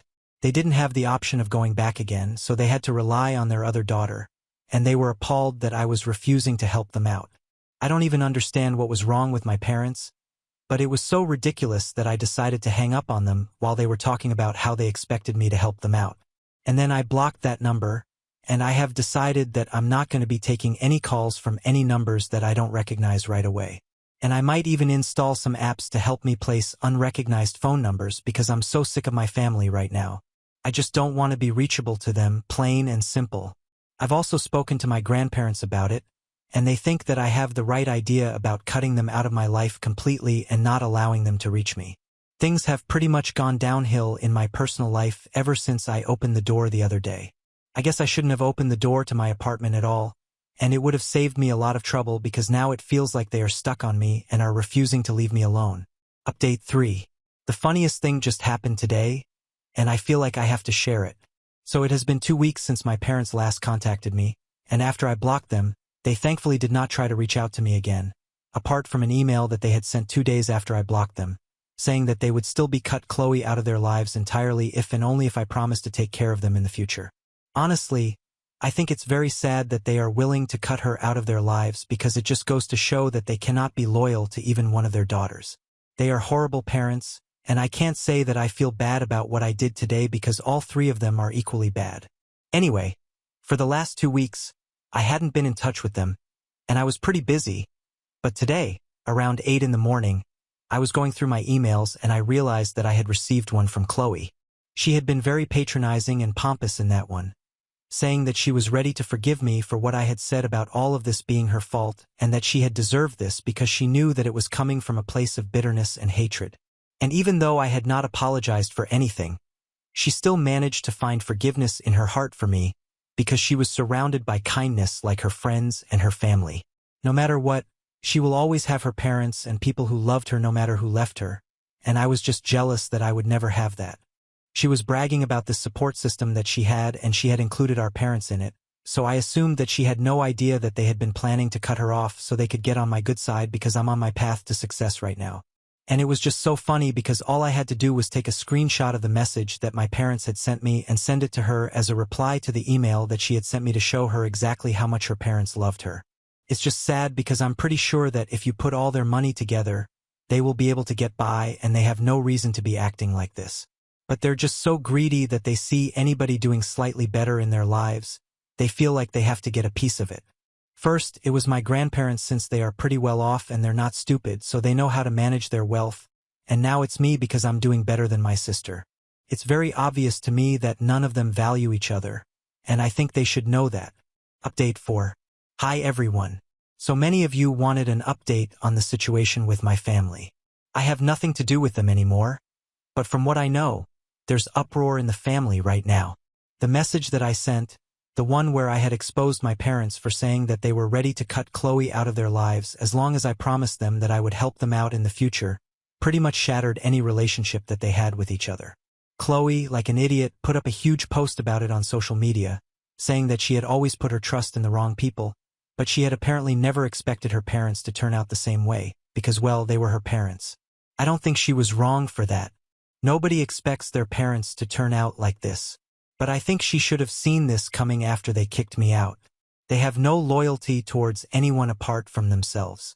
In retaliation to her post, my parents put up another post saying that she had been leeching off of them for the past couple of years and they have been supporting her without any questions. But there has to be a limit to everything and she can't expect to live off of her parents indefinitely. So they are caught in a social media battle right now and there's a lot of drama surrounding them, which is definitely not good press for her flower shop. At least my parents are still retired, but she has a reputation to think of, but she doesn't even seem to care about it. She only cares about getting back at her parents, and I'm not even surprised that she's not successful right now. She's only looking at the short-term goals, and that's how she has been her entire life. My grandparents and I are just sitting back and enjoying the drama that's unfolding, because even though I have nothing to do with it, I kind of do have everything to do with it right now. Both of them have had the good sense to keep me out of their posts because they probably know that if I get involved, all three of them will come out really badly. Anyway, I don't even want to speak up about any of this and give them the attention that they are seeking right now. It's very obvious to me that they only want people to sympathize with them, but so far nobody from our family has fallen for it. In fact, people are kind of avoiding them because of how they act, and it is so stupid that they don't even realize that their actions are having the opposite of the desired effect. But whatever, my life is pretty great right now, and that's all that matters to me. Now on to the next story. Story 10. I agreed to an open marriage, but my wife's secret affair destroyed our 15-year marriage. My wife and I, both 29 years old, have been together since high school. We went to college together, pursued professional school together, and now we're in the final stages of our postgraduate training. We've been married for years and have been a couple for 15 years in total. I recently completed my training ahead of her, and I'm entering a phase of my career where I've secured a significant contract. In a couple of months, my salary, which is currently around $50,000, will instantly increase by 5 to 6 times. This will allow us to enjoy a lifestyle we've never experienced before. My wife still has 2 more years until she reaches a similar milestone in her career. We were so close to finally reaping the rewards of all the years we've supported each other and delayed our own desires. I made sure to negotiate my contract to extend until she finishes her training so we could have the freedom to choose where we wanted to live and build our dream life on our own terms. Around a month ago, my wife came to me and shared that she was feeling a complex attraction towards a female coworker and close friend of hers. It was something new for her since she had never felt drawn to women before. I admired her bravery in acknowledging these emotions to herself and discussing them with me, especially considering her conservative religious upbringing. While we had always been in a monogamous relationship, we had previously talked about the possibility of polyamory in a hypothetical sense. I had expressed my belief that it's possible for humans to have feelings for multiple people without devaluing or undermining the legitimacy of those feelings. She requested a conditional open marriage so she could explore these newfound aspects. She also spoke to her friend, who reciprocated the attraction. Together, we had discussions and established some ground rules that all parties involved could agree on. These rules were designed to ensure that our marriage remained the ultimate priority while allowing them to explore their connection with each other with full consent. I created this account with the intention of exploring polyamory and open marriage communities. Whenever I felt any negative emotions, I saw them as signs of jealousy that I needed to work on. I even started seeing a therapist specifically to process those feelings and give my wife, whom I deeply trusted, the freedom I believe she deserved. There were moments when I apologized to both of them for taking longer than expected to adjust to the arrangement. However, I didn't have to endure this for long because my growing suspicions that something was seriously wrong turned out to be true. After several instances of our agreed-upon rules being violated within a short span of time and my wife pressuring me to let her push those boundaries further and faster than I was comfortable with, along with other suspicious and dishonest behavior, I couldn't ignore my doubts any longer. One night while she was asleep, I decided to go through her phone to find out the truth. I genuinely felt terrible for invading her privacy like that, even though one of the rules we had agreed upon was complete openness and the option to review each other's digital communications. We both knew I never actually intended to do so. To my astonishment, I discovered overwhelming evidence that they had been having an affair for an unknown period of time, but definitely longer than our open experiment. It seemed like they had actually come up with the idea together to have even more time together on top of what they were already doing behind my back. During the time I was aware of, they were meeting far more frequently than I knew, with her girlfriend parking down the street and sneaking through the backyard to avoid setting off our security system. They would spend nights together when I was out of town or working overnight shifts. They also lied about having to stay late at work just to spend more time together and had closeness at their workplace during work hours. They did it in our bed, didn't even change the sheets afterwards sometimes, which was a boundary that my wife herself had proposed we keep as something for only the two of us. In addition to disregarding multiple physical boundaries and lying about the timeline, I discovered messages where they were making plans for the next 2 years. They planned to essentially live together in our house for a significant part of the year while I was away for work, using the increased income one would bring in to finance their activities. What shocked me even more was that my wife was the one taking the lead in their relationship. There were instances where her girlfriend expressed hesitation, and my wife reassured her by saying she would fix everything for them. She told her girlfriend that as long as she kept me content and clueless, they would soon have the freedom to build a life together. As I read through the texts, it felt like I was encountering some kind of twisted sociopath I had never known before. Certainly not the person I've loved and devoted 15 years of my life to. When I confronted my wife about all of this yesterday, she tried to play dumb and acted as if she had no clue what I was talking about. Even when I showed her screenshots of her own messages, she continued to deny the clear evidence of a long-standing affair she had planned to continue using me for financial security while leading a double life with her girlfriend. It took hours of discussion before she finally admitted to everything. Honestly, I'm completely lost right now. Every decision I've made as an adult has revolved around us as a team, always striving for our shared goals that we were so close to achieving. It's like I don't even recognize this person anymore, and we've been together for more than half of our lives. Now that she's been caught, she's claiming that she ended things with her girlfriend and is willing to do whatever it takes to rebuild the trust between us. To me, it feels like an impossible situation because of the nature of their jobs. My wife and the person she cheated on me with will be seeing each other almost every day for the next 2 years. They'll have to stay overnight together on multiple occasions, and there's even a possibility of being assigned month-long night shifts alone together. They've already cheated while at work multiple times, with my wife even texting her afterwards about how exciting it was. Even if I reach a point where I want to work things out, I don't see how that can happen as long as they continue to see each other daily. If she leaves her current job, it would essentially mean the end of her career, leaving her with a significant amount of debt and no way to pay it off. She's trying to come up with a system of accountability to regain my trust and ensure she's not continuing the affair at work. But I can't think of anything that would give me the level of reassurance I need. Her past actions have involved extreme and complicated deception, and she has proven capable of looking me in the eye and lying in a way that made me believe her. I'm almost certain that we need to get a divorce, although I wish I could be completely sure. Her family is deeply religious, and they might disown her because her affair was with another woman. Her family has also witnessed the love and support I've given her throughout the years, and they consider me as part of their family. In fact, I'm probably closer to her parents than I am to my own. Moreover, her actions at work could have serious consequences, possibly leading to setbacks or even her losing her job. This would leave her with a significant amount of debt that would be difficult to pay off. Even though she has done so much wrong, I can't bring myself to completely destroy her personal life, family, and career. So for now, I'm keeping the truth hidden from almost everyone we know until we can come up with a believable explanation for why this seemingly happy and accomplished couple is getting a divorce right when we were about to enjoy the rewards of all our hard work. I feel like a fool. I feel incredibly lonely, and posting anonymously on a subreddit is one of the few ways I can try to make sense of the most agonizing experience of my life. Update. For the sake of covering all bases, I had a discussion with my wife about the possibility of continuing our relationship in some form. There was a tiny chance of reconciliation, but her non-negotiable condition was that she continues seeing her affair partner. This made it clear to me that leaving is the right decision. Where we live, the law requires a long formal separation period, and we completed the initial draft of the paperwork last night. I must give her credit for being agreeable to almost everything I've proposed for our divorce.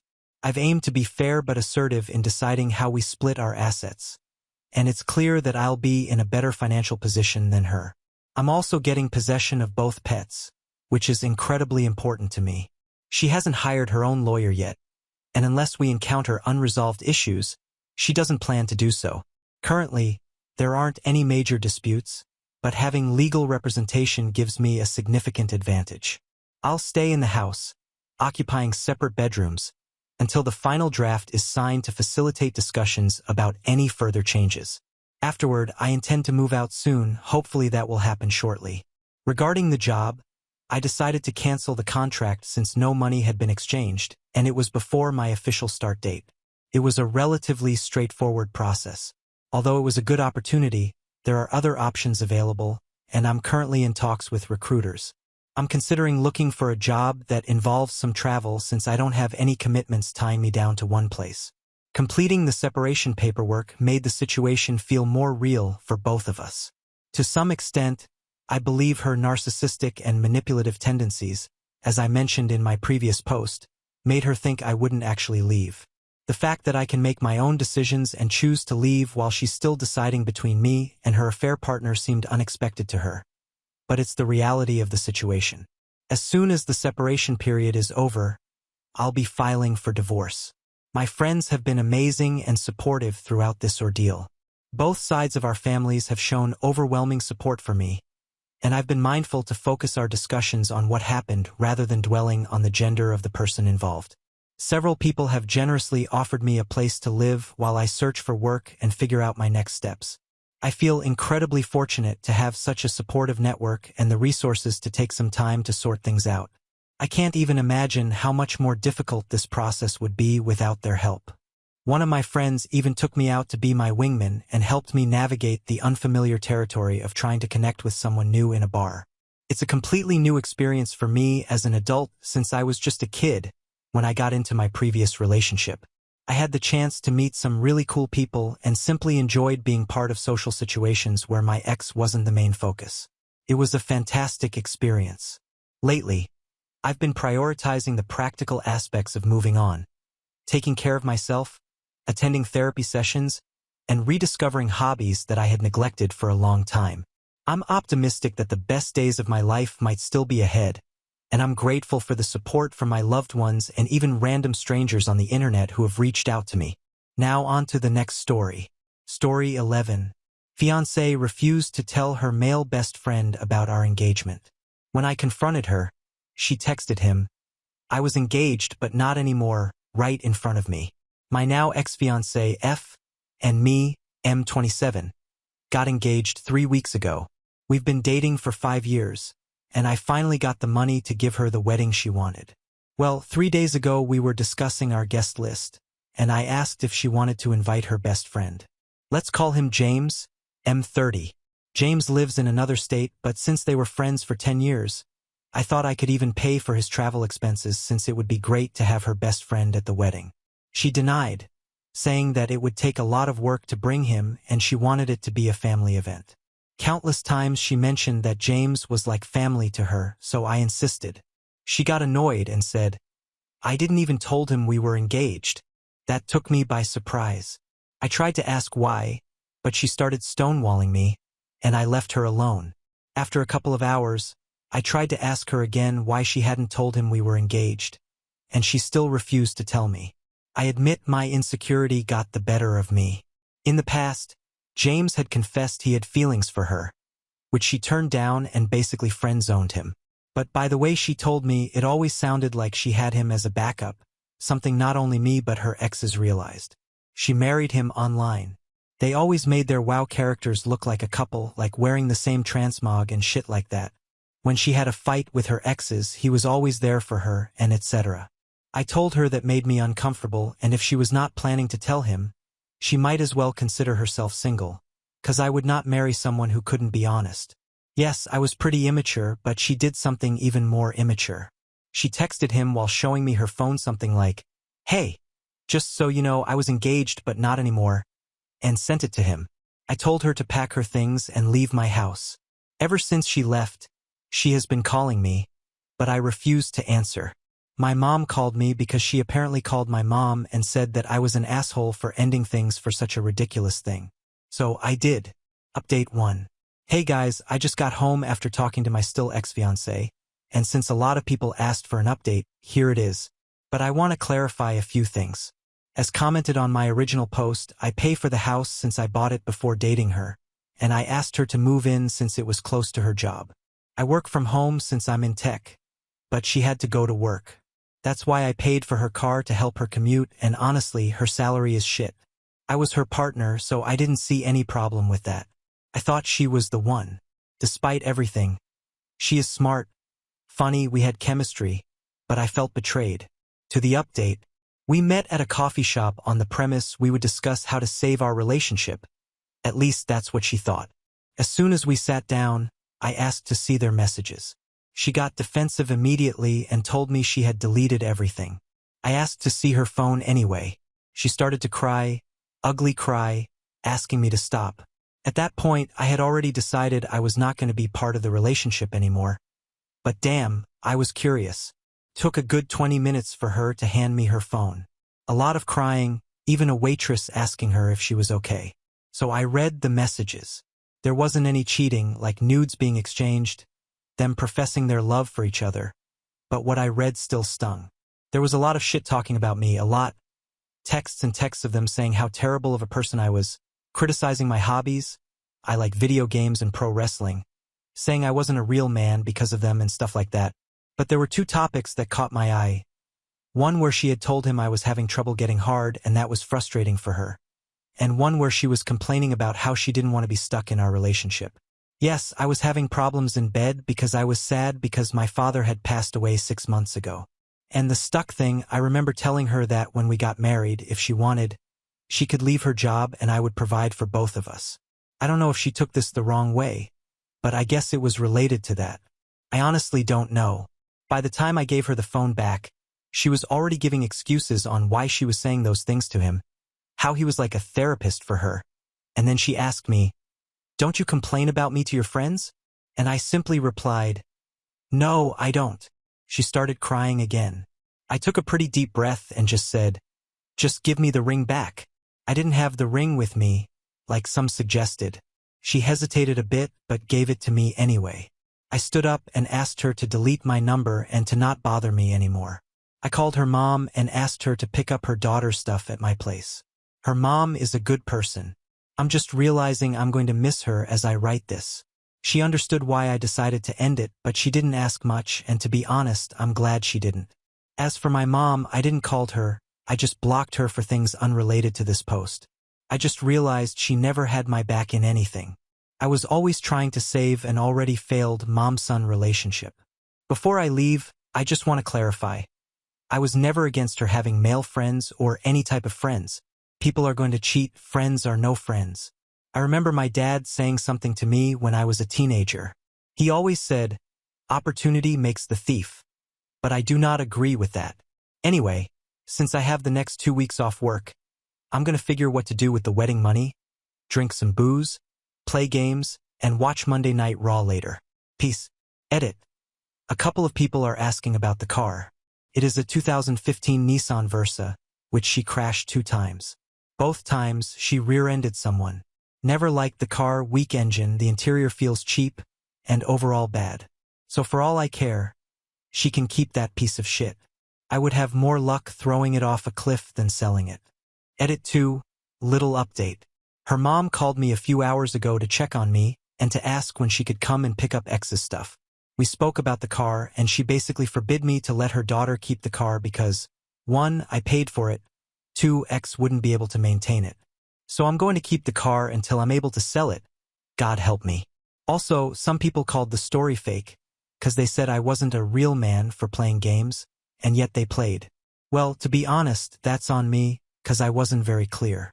The real man thing was more about the pro wrestling hobby than the gaming hobby, but in some messages, they clearly mocked me for playing some games. Life is Strange series. In one, I remember James saying something like, "How could a grown-ass man play such a girly game and cry?" Yes, I cried playing Life is Strange. I also cried to RDR2. The I'm afraid cutscene still makes me emotional. I'm a crybaby, I guess. Also, I want to thank everyone who messaged me to talk about wrestling and games. It really helped me take my mind out of everything. I haven't replied to everyone, but I intend to. If anything happens, I'll let you guys know. Be good people. Update 2. Hey guys, it's been a couple of days since I used this account to tell my story, and something's happened, but this is a positive update. First, I want to say thank you to everyone who reached out in my DMs and commented saying nice things. Felt really good, and I appreciate y'all. Some of you actually made me tear up with your kind messages. Second, I want to express my gratitude for everyone who gave me advice, told their own story, or just told me I was a cool guy. Reading your messages before writing this felt amazing. I also want to say I thought about my engagement a lot, and I have no regret whatsoever. Yeah, things ended badly and she was not a good person to me at the end, but I just don't hate her, nor do I wish for her to fail. We had good moments. I felt happy with her, and again, I really thought she was the one. Feeling hatred was going to harm me more than her. To the update, her mom came to pick up her stuff and we talked for hours. Felt like therapy. I cried on her shoulders, we laughed. She expressed how much I meant to her family and that I would be always welcome in her home. Felt so good to hear her say those things to me. But before she left, she asked me if I wanted to ask about my ex. I got curious and asked how she was doing. Her words were, "She's trying to act stoic, but I know my daughter. She's not taking this well." I left it at that. She gave me a hug and left. About the car, I'm going to donate it and get a tax write-off. But to the thing I'm excited about is that I'm going to Royal Rumble.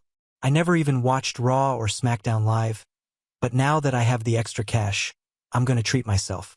Again, thank you all for reaching out. Sorry to the people who love drama that this update doesn't have an unwanted pregnancy, a fight, chaos, or a plot twist. The truth is that my life is just really, really boring. Be kind, people.